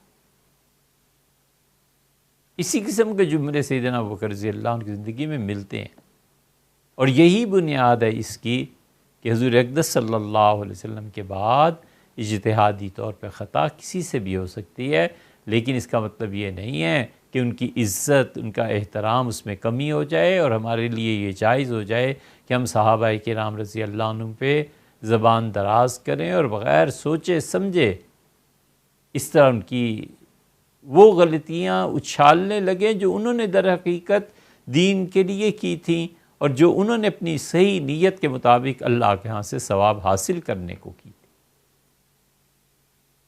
ہوئی خطا کہ اب دوسری طرف یہ کہنا شروع کر دیں کہ وہ بشر ہی نہیں تھے، ان سے خطا ہو ہی نہیں سکتی تھی۔ تو اس لیے مذہبی قیادتیں فیصلہ کرتی ہیں، وقت ثابت کرتا ہے، حالات ثابت کرتے ہیں کہ یہ فیصلہ ٹھیک تھا، غلط تھا، صحیح تھا، کتنے فیصد فائدہ ہوا، کتنے فیصد نقصان ہو گیا۔ سید محبوب علی صاحب تھے، وہ حضرت سید احمد شہید رحمۃ اللہ علیہ کے ساتھ گئے تھے، آپ نے ان کی مثال دی نا، اور وہ نہیں نبھ سکی بات ان سے، وہ دہلی واپس آ گئے۔ اس سارے مسئلے پہ انہوں نے پھر کتاب لکھی، وہ کتاب کا ایک ہی نسخہ ہے جو دلی ہمدرد والوں کے ہاں ہم نے دیکھا، بہت اصرار کیا کہ اس کی فوٹو کاپی دے دیں، انہوں نے نہیں دی۔ تو جو چند ایک چیزیں تھیں مطالعہ کر لی تھی، تو ان کا حضرت سید احمد شہید رحمۃ اللہ سے اختلاف تھا، لیکن اس کا کیا مطلب ہے کہ ہم اس اختلاف کو کفر اور اسلام تک پہنچا دیں؟ ان پر یہ شرح صدر ہوا، ان پہ یہ شرح صدر ہوا۔ کون نہیں جانتا کہ حضرت مدنی رحمۃ اللہ علیہ میں اور مولانا شبیر احمد صاحب عثمانی، حضرت تھانوی نور اللہ مرکزو کے حلقے میں بعض چیزوں میں چیزیں تھیں، لیکن یہ کفر اسلام تھوڑا ہی ہے، وہی ان پہ نہیں ہوتی تو ان پہ بھی نہیں ہوتی۔ اس سے مذہبی قیادت کے جو فیصلے ہوتے ہیں ان سے اختلاف کیا جا سکتا ہے، لیکن ہمیشہ اختلاف کو احترام کے ساتھ جمع کرنا چاہیے۔ اختلاف ہوتا ہے، ہونا چاہیے، رائے مختلف ہے نا، بڑے کے لیے بھی ضروری ہوتا ہے کہ برداشت کرے، کھلا دل رکھے، اپنے چھوٹوں کی سنیں۔ ممکن ہے اللہ نے صحیح بات اس کی زبان سے کہلوا دی ہو، اور چھوٹوں کو بھی چاہیے کہ عزت احترام کریں، اور جب متفق ہو جائیں ایک چیز پہ، مثلا شورا متفق ہو گئی کسی چیز پہ، تو باہر آ کر ایک لفظ نہیں بولنا چاہیے کہ اندر ہمارے کیا اختلافات تھے۔ یہ غلطیاں کرتے ہیں بچے، اور نتیجہ یہ کہ لوگ پھر ان کے دل پھٹ جاتے ہیں۔ اس سے کوئی حرج نہیں ہے، یہ اجتہاد کو خود دیکھ لیں آپ، اپنی شرائط سمیت۔ بنیاد اس کی کہاں سے پھوٹی ہے؟ بنیاد اسی اختلاف سے ہی تو آئی ہے، اور اختلاف خدا کی رحمت ہے۔ اب یہ بحث ہے کہ اپنے شہر کی زکوٰۃ کہیں اور لگتی ہے کہ نہیں لگتی۔ امام شافعی رحمۃ اللہ علیہ کو اصرار ہے کہ زکوٰۃ صرف اپنے شہر کی اپنے شہر تک رہے، کیونکہ حضور اقدس صلی اللہ علیہ وسلم سے یہ ثابت نہیں ہے کہ آپ نے زکوٰۃ کسی اور شہر میں بھجوائی ہو مدینہ منورہ سے۔ حنفی فقہا اس کے قائل نہیں ہیں، کہتے ہیں زکوٰۃ ہے جدھر مرضی بھجواؤ، اور پھر وہ دلیل لاتے ہیں اس پہ کہ رسول اللہ صلی اللہ علیہ وسلم نے حضرت معاذ رضی اللہ عنہ کو کہا تھا کہ جب یمن جا رہے ہیں تو ان کو اگر مالی طور پہ سہولتیں میسر آئیں تو مدینہ منورہ میں جو غریب صحابہ کرام رضی اللہ عنہ ہیں ان کا خیال رکھیں۔ تو حضرت معاذ رضی اللہ عنہ نے زکوٰۃ کی مد میں یمن میں جا کر گرم کپڑے لوگوں سے لیے اور اسے مدینہ منورہ میں بھیجا۔ تو اختلاف کی روح ہے، اللہ کا شکر ہے کہ اختلاف رہا ہے دین میں، اور یہ اچھی چیز تھی۔ عمر بن عبدالعزیز رحمۃ اللہ نے کہا کہ مجھے عمر بن عبدالعزیز رحمۃ اللہ علیہ اتنے زیرک، اتنے دانا آدمی تھے کہ بنو امیہ کی پرانی روش چلی آتی تھی سیدنا علی رضی اللہ عنہ کو برا بھلا کہنے کی، تو ان کی مجلس میں عمر بن عبدالعزیز رحمۃ اللہ علیہ کی ایک بہت بڑے آدمی تھے، بزرگ تھے، انہوں نے فرمایا کہ کیا اس دور میں بھی سیدنا علی رضی اللہ عنہ کو، جن کی اچھا ہونے کی گواہیاں صحابہ کرام رضی اللہ عنہ دیتے رہے، ایسا ایک جملہ ایگزیکٹلی نہیں ہے ذہن میں، کیونکہ انہوں نے ایک جملہ فرمایا، عمر بن عبدالعزیز رحمۃ اللہ علیہ سمجھ گئے کہ مجھے متنبہ فرما رہے ہیں۔ اپنی ذہانت سے انہوں نے اندازہ کیا اور فرمایا بند کرو امیر المومنین رضی اللہ عنہ کو برا کہنا۔ یہ عمر بن عبدالعزیز رحمۃ اللہ علیہ کہتے تھے کہ خدا کی قسم مجھے سرخ سونے کے پہاڑ مل جائیں، خالص سونے کے، تو مجھے اتنی خوشی نہ ہو جتنی خوشی مجھے اس وقت ہوتی ہے جب مجھے کوئی بتاتا ہے کہ اس معاملے میں ایک صحابی رضی اللہ عنہ کا یہ فتویٰ ہے، ایک کا یہ فتویٰ ہے، تو میں اتنا خوش ہوتا ہوں کہ اس کا مطلب ہے اللہ نے ہمارے لیے آسانی رکھی ہے کہ ایک فتویٰ ہے اور دوسرے فتوے پہ بوقت ضرورت عمل کیا جا سکتا۔ سو اس لیے بڑے اعتدال کے ساتھ ان ساری چیزوں کو سوچ کے آگے بڑھنا چاہیے۔ اختلافات ہوتے رہتے ہیں، کون سے خلیفہ راشد ہیں جن سے اختلاف نہیں ہوا رضی اللہ عنہ؟ برداشت کیا ہے، نافذ کیا ہے، انکار کیا ہے، سب چیزیں۔ تو مذہبی قیادت کبھی کتاب و سنت کی روشنی میں فتویٰ دیتی ہے، اس کی مخالفت نہیں کرنی چاہیے۔ کبھی وہ اپنے زمانے کے حالات کے پیش نظر کوئی بات بیان کرتے ہیں، وہ بھی ہے۔ حتیٰ کہ وہ جو مخالفت پہلی جو ہم نے ذکر کیا کہ کتاب و سنت کی روشنی میں، ان سے بھی حق انہی کا بنتا ہے جو کتاب و سنت کے اس درجے میں پڑھے ہوئے بھی تو ہوں۔ عوام کے اختیار میں ہاتھ میں تھوڑی دے دینا ہے کہ جس پہ چاہیں تنقید شروع کر۔ ارشاد فرمائیے۔ جی مفتی صاحب، ایک سوال یہ خاتون نے بھجوایا تھا کہ آپ نے اپنے بیان میں فرمایا تھا کہ مر جائیں لیکن اللہ تعالیٰ سے وعدہ نہ کریں، لیکن ہم وطر میں دعائے قنوت پڑھتے ہیں اور وہ سراسر اللہ تعالیٰ سے وعدہ ہی ہے، اور حنفی فقہا اس کو پردے کا ہی فتویٰ دیتے ہیں، تو ہم ان وعدوں میں سے ایک وعدہ بھی پورا نہیں کر پاتے، تو ایسی صورت میں کیا ہم گناہگار نہیں ہوں گے؟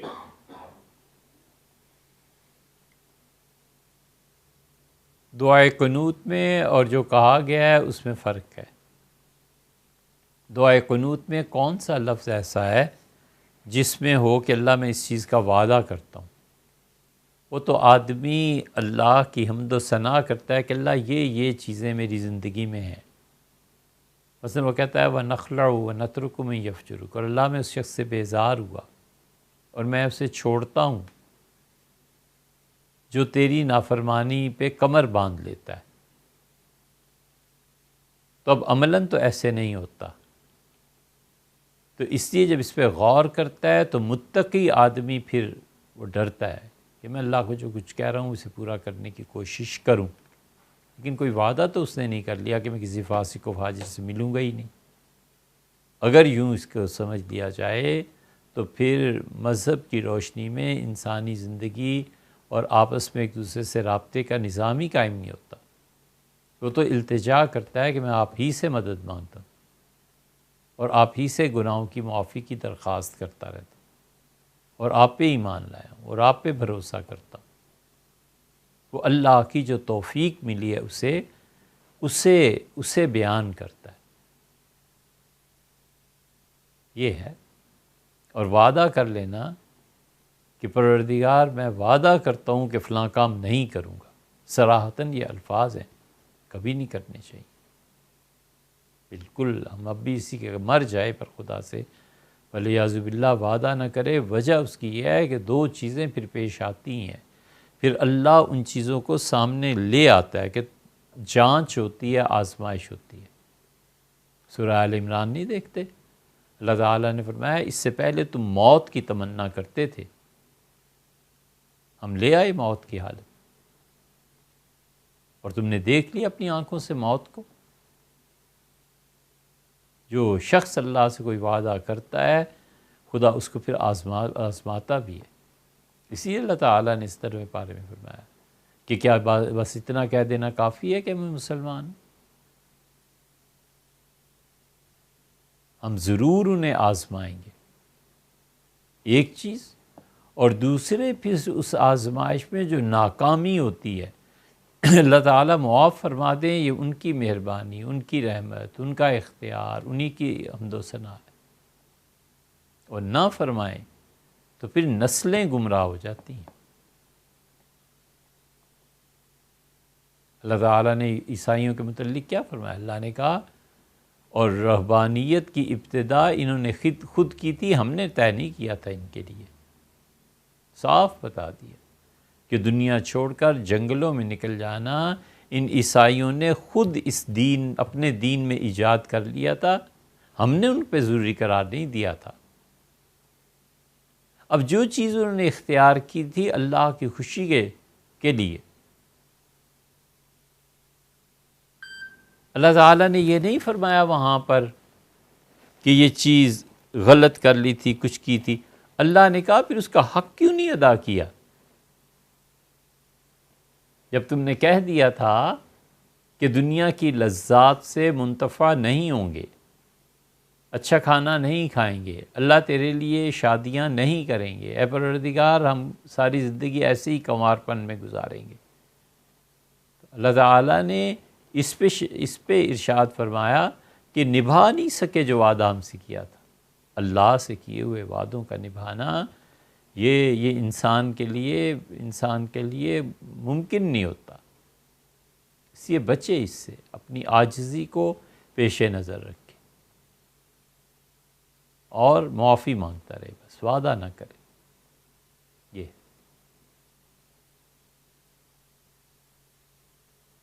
مطلب ایک سوال سجدے کے بارے میں کہ سجدے کی حقیقت کو کیسے پہچانا جائے اور سجدے کی لذت کو کیسے حاصل کیا جائے، سجدے کو سجدے کی طرح کیسے ادا کیا جائے، اور کون کون سی تسبیحات اور دعائیں پڑھی جا سکتی ہیں اس پہ، اور کیا دعائیں صرف نفل نماز کے سجدوں میں پڑھی جائیں یا تہجد کی نماز میں اپنی زبان میں ہی دعا مانگ سکتے ہیں؟ یہ تو 2 جمعہ پہلے ہی اس کا جواب ہم دے چکے کہ سجدے کی دعائیں وہ سن لیں اگر جی چاہے۔ ہماری باتیں اس قابل ہوتی نہیں کہ کوئی سنے، اس لیے ہمیں بڑی وحشت ہوتی ہے، سارا دن اتوار کا کبھی کبھی یہ سوچتے گزرتا ہے کہ یا اللہ اس مرحلے کو کیسے پورا کر۔ بڑی تمنا ہے کہ یہ ریکارڈنگ، یہ چیزیں ختم ہو جائیں، بس یہ شہرت ہوتی ہے اور خود نمائی اور یہ چیزیں ابھرتی ہیں۔ اس لیے ہم یہ تو نہیں کہتے کہ اسے سن لیں، لیکن یہ کہ اگر جواب چاہیے تو پھر ہم نے دے دیا۔ ایک حصہ یہ ہے۔ دوسرا حصہ یہ ہے کہ سجدے کی حقیقت اللہ کی بندگی ہے،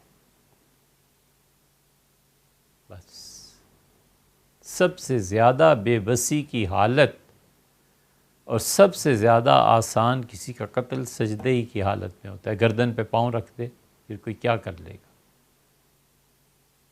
تو ترک اختیار ہے اور اس کا عملی مظاہرہ ہے،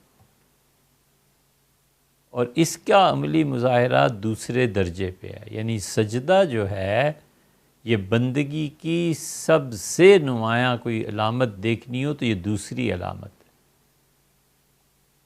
اور پہلی علامت بندگی کی ہاتھوں کا باندھ دینا ہے، بس ہاتھوں کا باندھ لینا اور نظر کو جما دینا، یہ مکمل غلامی ہے کہ ساری دنیا اور جہان دیکھ لے کہ کس کے سامنے کھڑا ہوں، کیسے ہاتھ باندھے ہیں، میں حقیقت میں اسی کا غلام،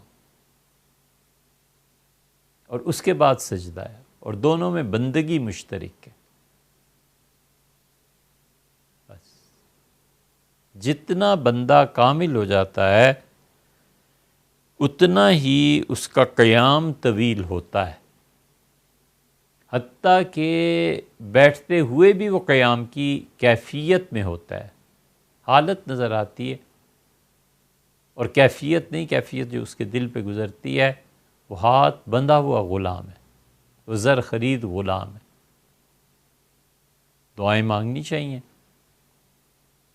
اسی لیے قیام میں قرآن کریم کی تلاوت کو رکھا ہے کہ بندگی کا اعلیٰ ترین درجہ قیام کا، اور قرآن اس میں پڑھا جائے گا، اور بندگی کا دوسرا مظہر سجدہ ہے، اور سجدے میں قرآن نہیں لیکن پھر بھی پڑھا جا سکتا، یعنی قرآنی دعائیں پڑھی جا سکتی ہیں، دعا کی نیت سے پڑھی جا سکتی ہیں، لیکن رسول اللہ صلی اللہ علیہ وسلم، اللہ نے مجھے منع کیا ہے کہ میں سجدے کی حالت میں قرآن کریم کی تلاوت کروں۔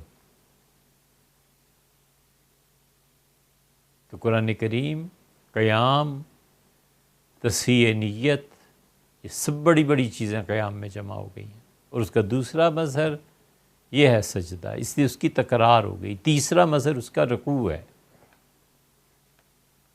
یہ سب چیزیں اور جتنی دعائیں کتاب و سنت میں آئی ہیں سب کی سب سجدے میں پڑھی جا سکتی ہیں، نفل میں تو پڑھی جا سکتی ہیں، فرض میں بھی پڑھی جا سکتی ہیں، بشرطے کہ اس کے جو مقتدی ہیں ان پہ گراں نہ گزرے۔ ہر وہ چیز جو حضور اقدس صلی اللہ علیہ وسلم کے فعل سے ثابت ہے نماز میں اسے کیا جانا چاہیے۔ وہ نماز جو سنت کے مطابق ہوتی ہے وہ کبھی بھی طویل نہیں ہوتی۔ اگر لوگ اسے طویل سمجھیں کوئی حرج نہیں، لوگوں کو سمجھنے دیں، لیکن یہ کہ سجدے کی جتنی دعائیں کتاب و سنت کی ہیں سب مانگی جا سکتی۔ اور جی مفتی صاحب ایک سوال اس بارے میں ہے کہ کیا ہم حضور اکرم صلی اللہ علیہ وسلم کو ہولی یا مقدس جو ہے وہ کہہ سکتے ہیں؟ سوال ان کا یہ ہے کہ مخلوق، مسجد، فرشتے، ان کو مقدس کہنا یا ہولی کہنا یہ جائز ہے یا نہیں سمجھ پائے؟ جو انگریزی کے اندر نارملی لکھا ہوا ہوتا ہے جیسے کہ ہولی پروفٹ صلی اللہ علیہ وسلم، تو ہولی جو ہے وہ اس کا ترجمہ اگر کیا جائے تو مقدس بنتا ہے، تو کیا حضور اکرم صلی اللہ علیہ وسلم کو جو ہولی کہا جا سکتا ہے جو انگلش میں لکھا جاتا ہے؟ بالکل کہا جا سکتا ہے، اس میں کیا ہے؟ قرآن کریم بھی مقدس ہے، تقدیس بمعنی پاکیزگی کے، تو اللہ تعالیٰ کی کتاب سے بڑی پاکیزہ چیز کیا ہے؟ بالکل کہا جا سکتا ہے اور کہنا بھی چاہیے۔ حضور اقدس صلی اللہ علیہ وسلم کی تقدیس، اللہ کے بعد کائنات میں کون ہے جس کی تقدیس کو بیان کیا جائے؟ حضور اقدس صلی اللہ علیہ وسلم ہر طرح سے قابل احترام، قابل عزت اور تقدیس تھی ان کی، اور ان کی تعریف بیان کرنا یہ شریعت نے فرض قرار دیا۔ آپ کے سارے بزرگ جو تھے یہ مشہد مقدس لکھتے رہے یا نہیں؟ مشہد کو مقدس کیوں کہتے تھے؟ اس لیے کہ بڑے بڑے اولیاء کرام وہاں دفن ہیں۔ مشہد سے کتنوں نے تعلیم پائی ہے، مشہد نے کتنے بڑے بڑے علماء اہل السنہ پیدا کیے ہیں۔ حافظ شیرازی کو دیکھیں، یہ تو شیراز کے، اور بہت سے پورے مشہدی علماء کی ایک فہرستیں ہیں، وہ دیکھ لیں کتابوں میں، سب مشہد کو مقدس کہتے تھے، کسی نے اعتراض نہیں کیا۔ یہ سب اعتراضات پیدا ہوتے ہیں علم کی کمی کی وجہ سے، مطالعے کی کمی کی وجہ سے۔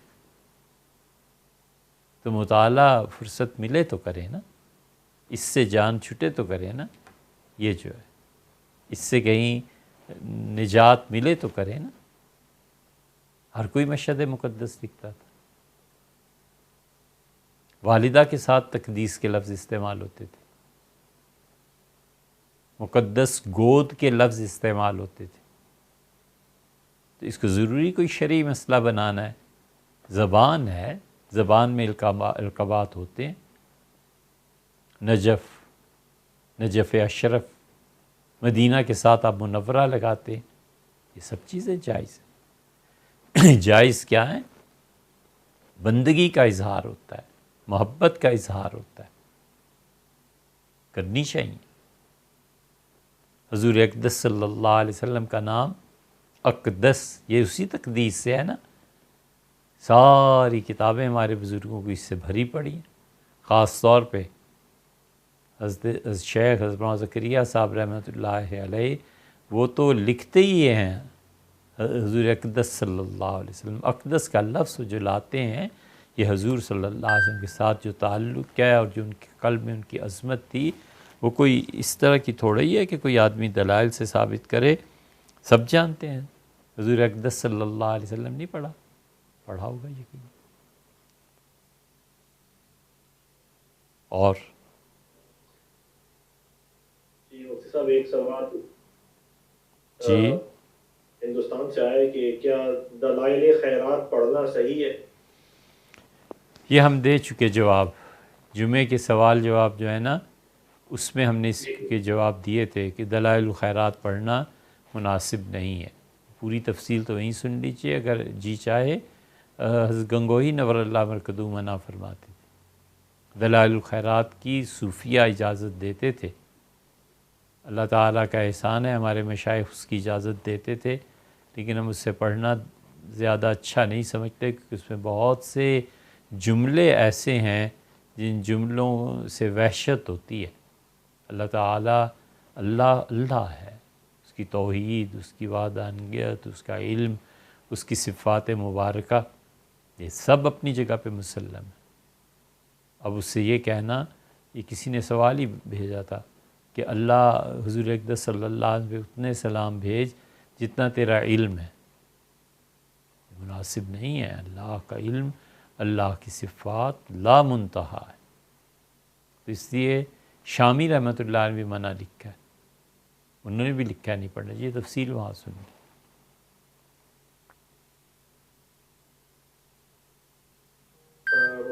اور جو ہے وہ کسی کا یہ سوال آیا کہ جو کیا فرمایا؟ عیسائیوں کو دعوت دینے کے لیے کون سی کتابوں کا استعمال کرنا چاہیے، اور اسی ضمن میں مجھ سے ایک سوال یہ بھی ہے کہ کیا دعوت دینے کا کام جو ہے وہ جس کے پاس علم ہے وہ کرے، یا پھر ہر ایک کے لیے یہ جو ہے فرض عین ہے؟ دعوت کا کام، جی جی، دعوت ہر مسلمان کے لیے فرض عین ہے، ٹھیک ہے، اور طریقے اپنے اپنے، اس میں ہم یہ نہیں کہہ سکتے کہ فرض عین یہی ہے۔ بس ہم مطالعے پہ زور دیتے ہیں تو ہم یہ ضرور کہتے ہیں مطالعہ کرو، اس سے دین کی دعوت میں گہرائی پیدا ہوتی ہے، دین کی دعوت دو، عیسائی یہودی فلاں فلاں، انہیں اللہ کی طرف بلاؤ۔ لیکن اب میں اس سے بڑھ کر یہ کہنے لگوں کہ صرف کتاب ہے، اس کے علاوہ کوئی ذریعہ نہیں ہے، یہ گمراہی ہے۔ ایک دوسرا شخص اٹھتا ہے اور وہ کہتا ہے کہ صرف تمہارے پاس ایک ہی ذریعہ ہے اور وہ زبان ہے، اور اپنی زبان کے ذریعے خدا کے دین کی طرف بلاؤ، چھوڑو ان کتابوں کو، چھوڑو ان چیزوں کو۔ گمراہی ہے بھائی، دین کی دعوت فرض ہے نا، دین کی طرف بلاتا ہے، بلانا فرض ہے۔ ایک آدمی کچھ نہیں کرتا، وہ خانقاہ میں ہے اور اپنے اعمال سے اس کے طرز زندگی سے ثابت ہوتا ہے کہ اللہ کے اچھے بندے ایسے ہوتے ہیں۔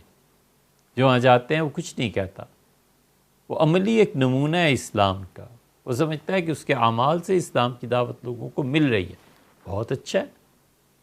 ہمیں کوئی حق نہیں پہنچتا کہ ہم کہیں حضرت یہ جو کچھ آپ نے طرز اختیار کیا ہوا ہے یہ بدعت ہے، یہ گمراہی، نہیں، ہر ایک کی رعایت ہے۔ کیوں ہم خدا کے دین کو اس طرح بند کرنا چاہتے ہیں؟ محض اپنی نفسانی خواہشات کی بنیاد پر، یا اپنے نفس کے غلط اجتہاد کی بنیاد پر، یا بس یہی ایک طریقہ رہ گیا اور کوئی طریقہ نہیں بھائی، دین کی دعوت فرض ہے، ہر ایک کے لیے فرض عین ہے کہ لوگوں کو اللہ کے دین کی طرف مسلمان بلائے۔ طریقہ کیا ہونا چاہیے؟ یہ اپنی اپنی زندگی، اپنا سٹائل، اپنی سمجھ، اس پہ اللہ نے چھوڑ دیا ہے۔ اس سے رہ گیا عیسائیت کا مطالعہ کرنا چاہیے۔ اگر آپ چاہیں کہ عیسائیوں کے خدا کے دین کی طرف دعوت دیں تو اس میں پہلی بات تو اخلاص ہے، دل میں اخلاص ہونا چاہیے، نفرتیں نہیں ہونی چاہیے۔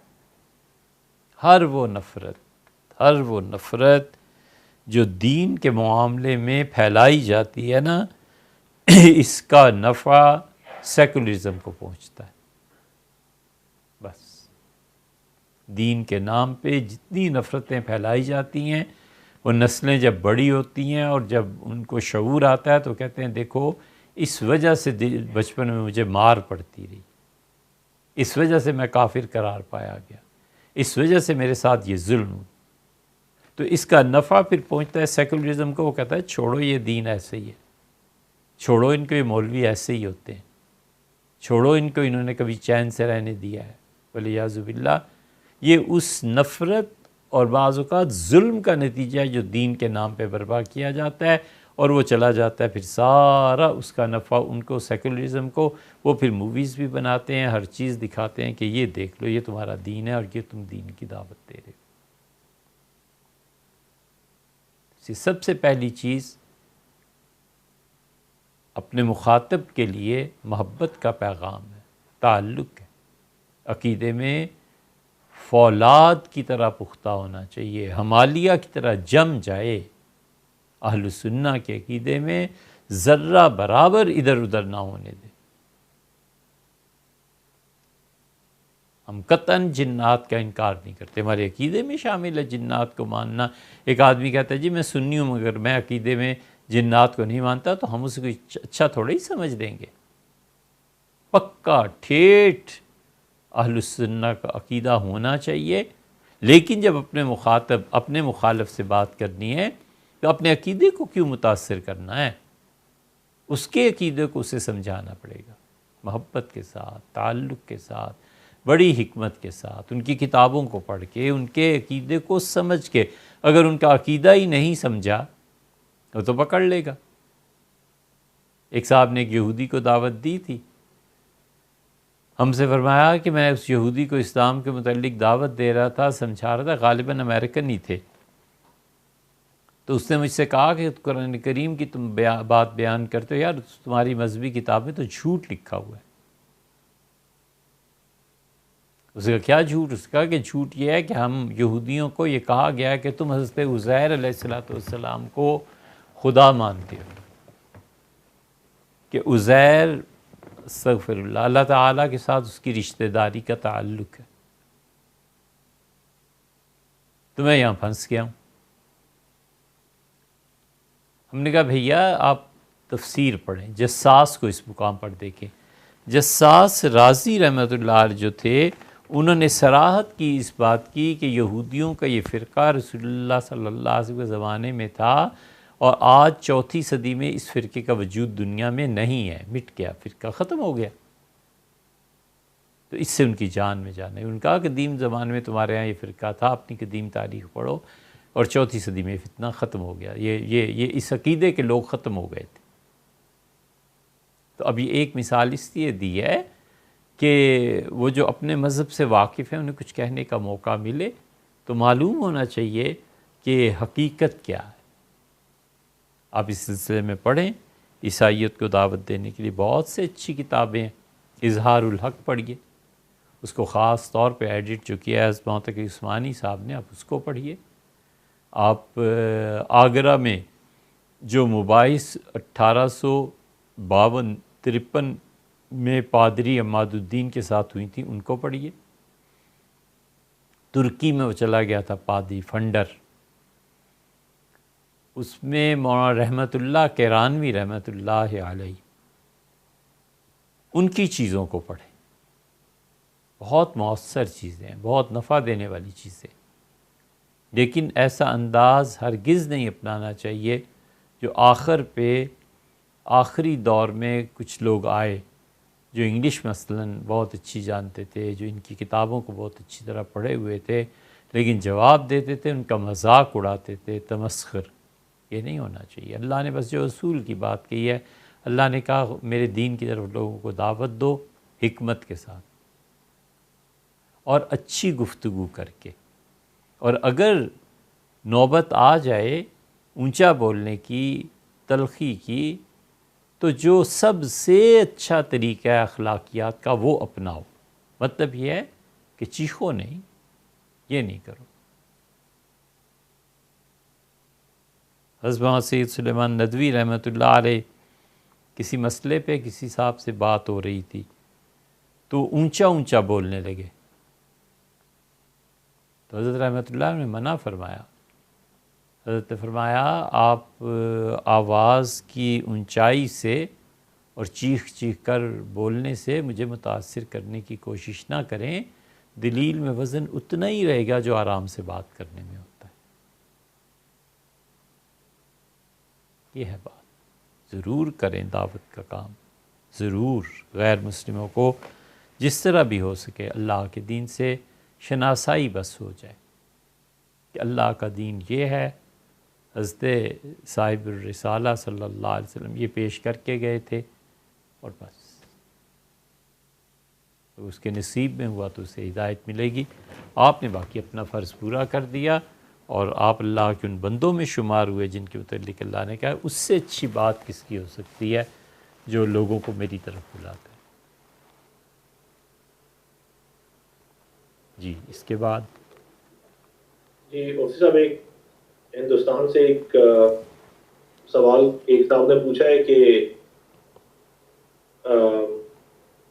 ان کا سوال بیسکلی یہ ہے کہ وہ ہندوستان میں جب رہتے ہیں تو زبان بھی ایک ہی بولتے ہیں، لیکن جب ہندوؤں کے ساتھ رہتے ہوئے وہ ایک عادتاً جو ہے کافی مسلمان جو ہے یہ کہتے ہیں کہ جب ان سے جب ملاقات ہو یا ان سے اجازت لے رہے ہو کہ ہمارے لیے دعا کرنا، تو کسی غیر مسلم کو یہ کہنا کہ ہمارے لیے دعا کرنا یہ جائز ہے یا نہیں؟ کیوں نہیں، اس میں بھی گنجائش ہے اور ہو سکتا ہے، اس لیے کہ وہ دعا جو کرے گا حقیقت میں اللہ ہی سے مانگنا ہے اور اسے اللہ کی طرف متوجہ کرنا ہے، نیت درست رکھنی چاہیے کہ اللہ کی بارگاہ میں بیٹھے میرے لیے دعا کرے، خود اس کے دل میں بھی تو آتا ہوگا کہ یہ تھوڑا ہی کہہ رہا ہے کہ بت سے دعا کرنا، یہ بھی جس پروردگار کو مانتا ہے اس کے متعلق کہتا ہے۔ مظلوم کی بد دعا قبول ہوتی ہے یا نہیں؟ مظلوم کی دعا قبول ہوتی ہے، تو مظلوم آدمی جو ہے اگر کافر ہو تو بھی اس کی بد دعا لگے گی نا، کسی کو کوئی اس کی نصرت کرے گا اور وہ اس کو متوجہ کرے گا کہ اس نے میرے ساتھ نیکی کی، خدا اس پہ کرم کرے، خدا اس پہ رحم کرے، تو ہوتی، کوئی ایسی بات نہیں۔ جی مفتی صاحب، ایک سوال جو ہے وہ لغت کے اوپر ہے کہ یہاں زمین کی پہچان اور جانکاری کے لیے برِ صغیر میں ایک اصطلاح خسرہ نمبر استعمال ہوتا ہے، جی خسرہ سے کیا مراد ہے؟ خسرہ یہ خاص لفظ ہے جو پٹواریوں کی اصطلاح میں استعمال کیا جاتا ہے زمین کی پیمائش کے لیے، جیسے کنال ہے، جیسے ایکڑ ہے، یہ ان کے الفاظ ہیں نا، اسی میں زمینوں کی پیمائش میں جو ضبط کیے جاتے ہیں، جو تحریرات لکھی جاتی ہیں، اس کو خسرہ کہتے تھے، تقسیم کرتے تھے، اتنے ایکڑ ہو گئی، اتنی زمین اس کی ہو گئی، پھر خسرہ نمبر فلاں ہو گیا، تو نمبرنگ اس کی کر دیتے تھے، اس کو کہتے ہیں۔ آپ کسی بھی ایسی کتاب کو دیکھیں جہاں پر زمین کی پیمائش کی اصطلاحات ہیں، وہاں آپ کو اس کی پوری تشریح مل جائے گی۔ کنال، مرلہ، خسرہ، پٹواری، تحصیلدار، پیمائش، یہ سب ان کی اپنی زبانیں، ان کی اپنی اصطلاحات۔ جی جی، اور مطلب ایک سجدے سے متعلق ایک اور سوال یہ ہے کہ اگر کوئی طبی بنیاد پر سجدے میں کوہنیاں اونچی نہیں رکھ سکتا کیونکہ ایسا کرنے سے جو گردن ہے اس میں درد ہوتا ہے، تو اس پہ اشارے سے جو سجدہ کیا جاتا ہے، تو ایک سوال تو یہ ہے کہ کیا وہ جائز ہے، اور دوسرا اشارے سے اگر سجدہ کیا جائے تو اس میں خشوع و خضوع جو ہے وہ کیسے لائی جا سکتی ہے، جیسے کہ نارمل نماز کے سجدے میں ایک عام آدمی جو اس کے اندر یہ خشوع و خضوع جو آتا ہے سجدہ صحیح طرح کرنے سے، تو جو بیمار لوگ ہیں وہ کس طرح وہ حاصل کر سکتے ہیں؟ بالکل جائز ہے بھائی، اس میں کوئی شبہ نہیں ہونا چاہیے۔ صحیح مسلم میں آیا ہے، حضور اقدس صلی اللہ علیہ وسلم نے ایک حدیث میں یوں ارشاد فرمایا ہے کہ اللہ تعالیٰ فرشتوں سے علم کے باوجود پوچھتے ہیں کہ میرے بندے کی فلاں عمل، فلاں نیکی، وہ کہتے ہیں پروردگار وہ بیمار ہو گیا، اس وجہ سے نہیں کر سکا، تو اللہ تعالیٰ فرماتے ہیں کہ وہ اپنی صحت کے زمانے میں مجھے یاد کرتا رہا اور بیماری میں اسے چھوڑ دوں، یہ میری شان کے خلاف ہے۔ میرے بندے کے لیے اتنا ہی لکھو جتنا اس کے لیے تم لکھتے رہے ہو جب کہ وہ ٹھیک تھا۔ دوسری جگہ آتا ہے کہ وہ پوچھا جاتا ہے تو فرشتے عرض کرتے ہیں اللہ تیرا بندہ سفر میں ہے اس لیے نہیں یہ عمل کر سکا، تو اللہ تعالیٰ فرماتے ہیں کہ میرے لیے مناسب نہیں ہے کہ میں اپنے بندے کے گھر کی چیزوں کو قبول کر لوں اور سفر کی چیزوں کو چھوڑ دوں، میرے بندے کے لیے اتنا ہی لکھو جتنا یہ اپنے گھر میں کرتا تھا۔ تو اس طرح کی بہت سی روایات آپ کو ملیں گی، تو اس لیے بالکل وہ سجدہ اشارے سے جو ہوتا ہے وہ بالکل ٹھیک ہے، وہ اسی سجدے کے برابر کا سجدہ ہے جو سر چکا کے ہوتا ہے، کہ یہ معذور ہے نا، کوئی حرج نہیں۔ مثلاً آپ دیکھیں نا، حضرت عبداللہ ابن عمر رضی اللہ عنہ اپنی عمر کے آخری حصے میں چوکڑی مار کر بیٹھتے تھے، یعنی اپنا ایک پاؤں اپنی دوسری ٹانگ کے گھٹنے کے نیچے کر لیتے تھے اور دوسرا پاؤں پہلی ٹانگ کے گھٹنے کے نیچے سے کر لیتے تھے، رکھ لیتے تھے، تو اس پہ بیٹھ جاتے تھے۔ تو کسی نے کہا کہ حضرت کیا رسول اللہ صلی اللہ علیہ وسلم ایسے نماز پڑھتے تھے؟ انہوں نے کہا نہیں، رجلیہ لا تحملانی، میرے پاؤں جو ہے نا میرا بوجھ برداشت نہیں کر سکتے، میرا وزن زیادہ ہو گیا ہے، تو میں اس زمین پر اس کے علاوہ بیٹھ نہیں سکتا۔ بہت سے صحابہ کرام رضی اللہ عنہ پہ ایسی، سیدنا عمر رضی اللہ عنہ، اس میں کنز الدقائق کی شرح نہر الفائق، اس میں یہ آتی ہے بات کہ امیر المومنین رضی اللہ عنہ اپنے بڑھاپے میں کبھی کبھی بھول جاتے تھے کہ تیسری رکعت ہے یا چوتھی رکعت ہے۔ حنفیہ نے اس مسئلے پہ بحث کی ہے کہ نماز میں باہر سے لقمہ لینا، تو فرق کرتے ہیں کہ کیا لقمہ کوئی لے لے اس سے نماز ٹوٹے گی، اور کہتے ہیں کوئی یاد دلا دے اور وہ سن لے تو اس سے نماز نہیں ٹوٹے گی۔ اب حضور اقدس صلی اللہ علیہ وسلم کے پاس بھی کوئی کھڑا ہوتا تھا کہ بتائے کہ یہ ہے یا یہ، تو امیر المومنین رضی اللہ عنہ کبھی کبھی تیسری رکعت میں بیٹھ جاتے تھے، رکعات کی تعداد میں فرق، تو کوئی ساتھ پھر اس زمانے میں کھڑا ہو جاتا تھا اور یاد دلاتا رہتا تھا کہ امیر المومنین یہ فلاں رکعت ہے، یا نہر الفائق میں مل جائے گا جزیہ۔ تو اس لیے معذوری کے عالم میں جب شریعت اس کا متبادل دیتی ہے تو عمومی طور پہ وہ اتنا ہی ثواب اللہ کے یہاں لکھا جاتا ہے جتنا معذوری سے پہلے کے حالت میں۔ تو سجدہ جب سر رکھتا ہے تو بھی وہ ہے اللہ کے نزدیک، اور جب وہ ہاتھ اٹھاتا ہے تو بھی اللہ کے نزدیک وہی ہے۔ خشوع اور خضوع کا تعلق انسان کے دل سے ہے، وہ دل جتنا بھی اللہ کی یاد میں لگا رہے، دل جتنا بھی جھکے، دل کا اصل مقصد ہی اللہ کی یاد ہے۔ جو آدمی بھی اپنے دل کو اللہ کی یاد کے علاوہ کسی چیز میں لگا دیتا ہے وہ ظلم کرتا ہے۔ ظلم اس معنی میں کرتا ہے کہ اس نے چیز کو اس کی اصل مقام سے ہٹا دیا، جو اصل کام ہے وہ اور ہے۔ شکر ڈالتے ہیں چائے کو میٹھا کرنے کو، تو اب کون اٹھ کے جائے باورچی خانے میں اور لانے والا چائے کا بھول گیا، شکر رکھ دی اور چمچہ نہیں رکھا، تو اینک اتاری اور اس کمان سے ہلانا شروع کر دیا ہے کہ شکر چائے میں، یہ تو ظلم ہے نا۔ یہ اینک کی کمانی اس لیے تھوڑا ہی ہے کہ شکر ملائی جائے، یہ جس مقصد کے لیے وہ پہلے ٹھیک تھا۔ تو اسے اللہ ذکر، اللہ کی یاد، دل بس اسی کام کے لیے اور کچھ نہیں۔ دل کا مقصد ہی یہی ہے۔ آنکھوں کا مقصد کیا ہے؟ اسی اللہ کو یاد کرے، خشوع و خضوع اس کے دل کی کیفیت ہے جو اس کا پروردگار جانتا ہے۔ اجازت دیجیے۔ جی استاد بہت شکریہ، آج کافی سوال الحمدللہ ہو گئے، ابھی اللہ کا شکر۔ بیک ٹاک میں کافی سارے اور بھی سوالات آتے رہتے ہیں۔ جو ایک خوشخبری کی بات تھی جی جی اسے بھی عرض کر دیں۔ جی جی یہ اللہ تعالیٰ کا بہت احسان ہے اور خدا کا شکر ہے، ایک چیز یونیورسٹی تھی اور ہم اس کو خواب و خیال کی طرح کر رہے تھے کہ بس اب آگے چلیں، یہ نہیں ممکن۔ تو پھر اللہ تعالیٰ جزائے خیر دے، آپ حضرات کو پھر سے اس کی بات شروع ہوئی، اور اللہ کا احسان ہے پانی کا کام جو تھا وہ اب جاری ہے اور وہ انشاءاللہ مکمل ہو جائے گا تو آپ کے سامنے آ جائے گا۔ پھر اسی طرح پچھلی مرتبہ ہم نے عرض کیا کہ لائبریری، اس کی کتابیں اور اس کے لیے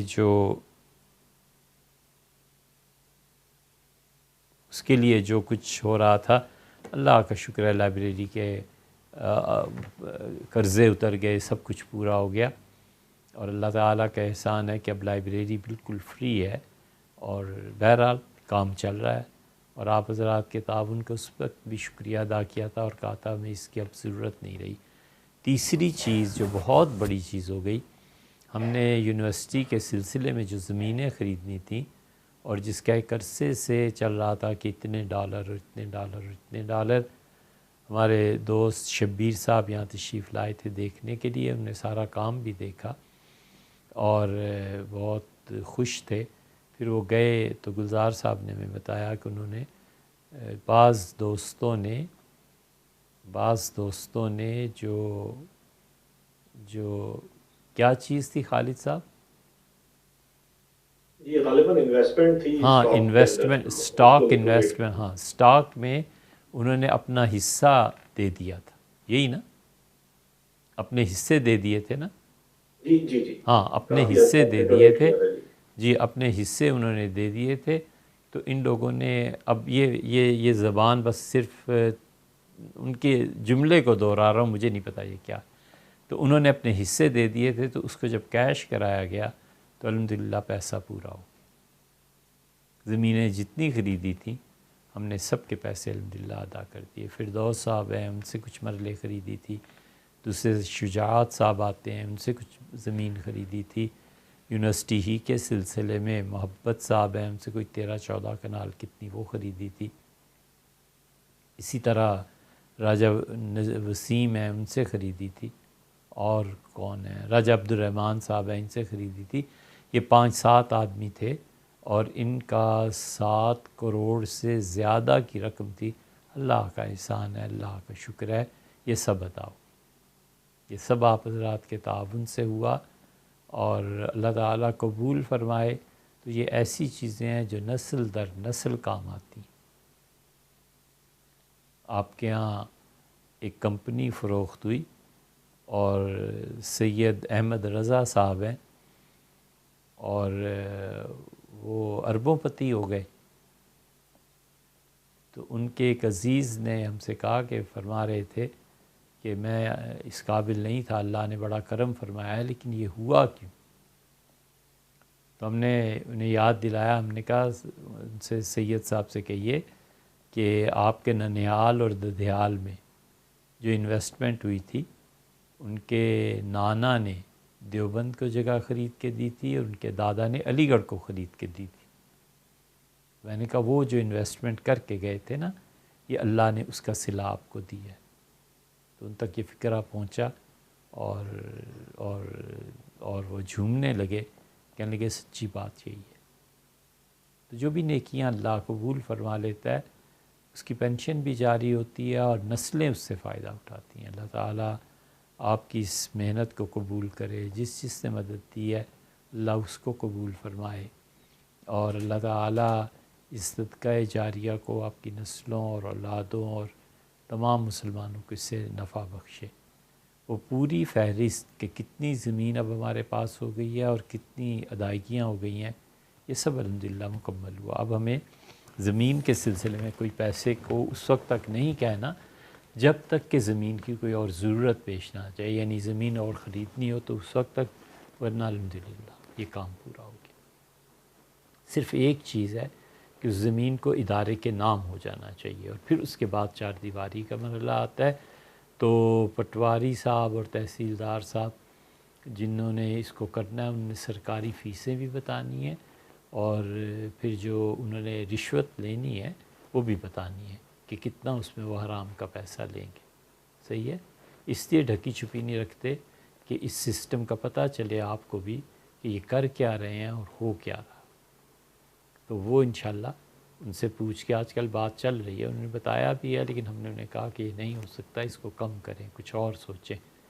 تو انشاءاللہ وہ جب ہو جائے گا پھر آپ سے عرض کریں گے کہ زمین کو ادارے کے نام کرانے کے لیے کیا فنڈز چاہیے، اور پھر اس کے بعد اگلا مرحلہ شاید یہ پیش آئے گا کہ ہم اس کی 4 دیواری بنوائیں، یا پھر انشاءاللہ کچھ عرصہ ٹھہر کے سب سے اہم کام یہ ہے کہ ہم اپنے اسکول کی بنیاد رکھیں، 6ٹھی سے لے کے 12ویں کلاس تک کا، یہ 6-7 سال کے لیے کہ یہ بچے آئیں اور اس میں تعلیم حاصل کریں۔ اللہ تعالیٰ دعا اور درخواست ہے کہ خدا ان نیکیوں کو قبول فرمائے۔ آپ میں سے جس نے مدد کی اور اتنا طویل سفر طے کیا، تو ایک جگہ بھی سانس لینے کو رکیں، یہ نہیں ہے کہ سفر ختم ہو گیا، وہ تو جاری ہے، وہ تو کرنا ہی کرنا ہے کام۔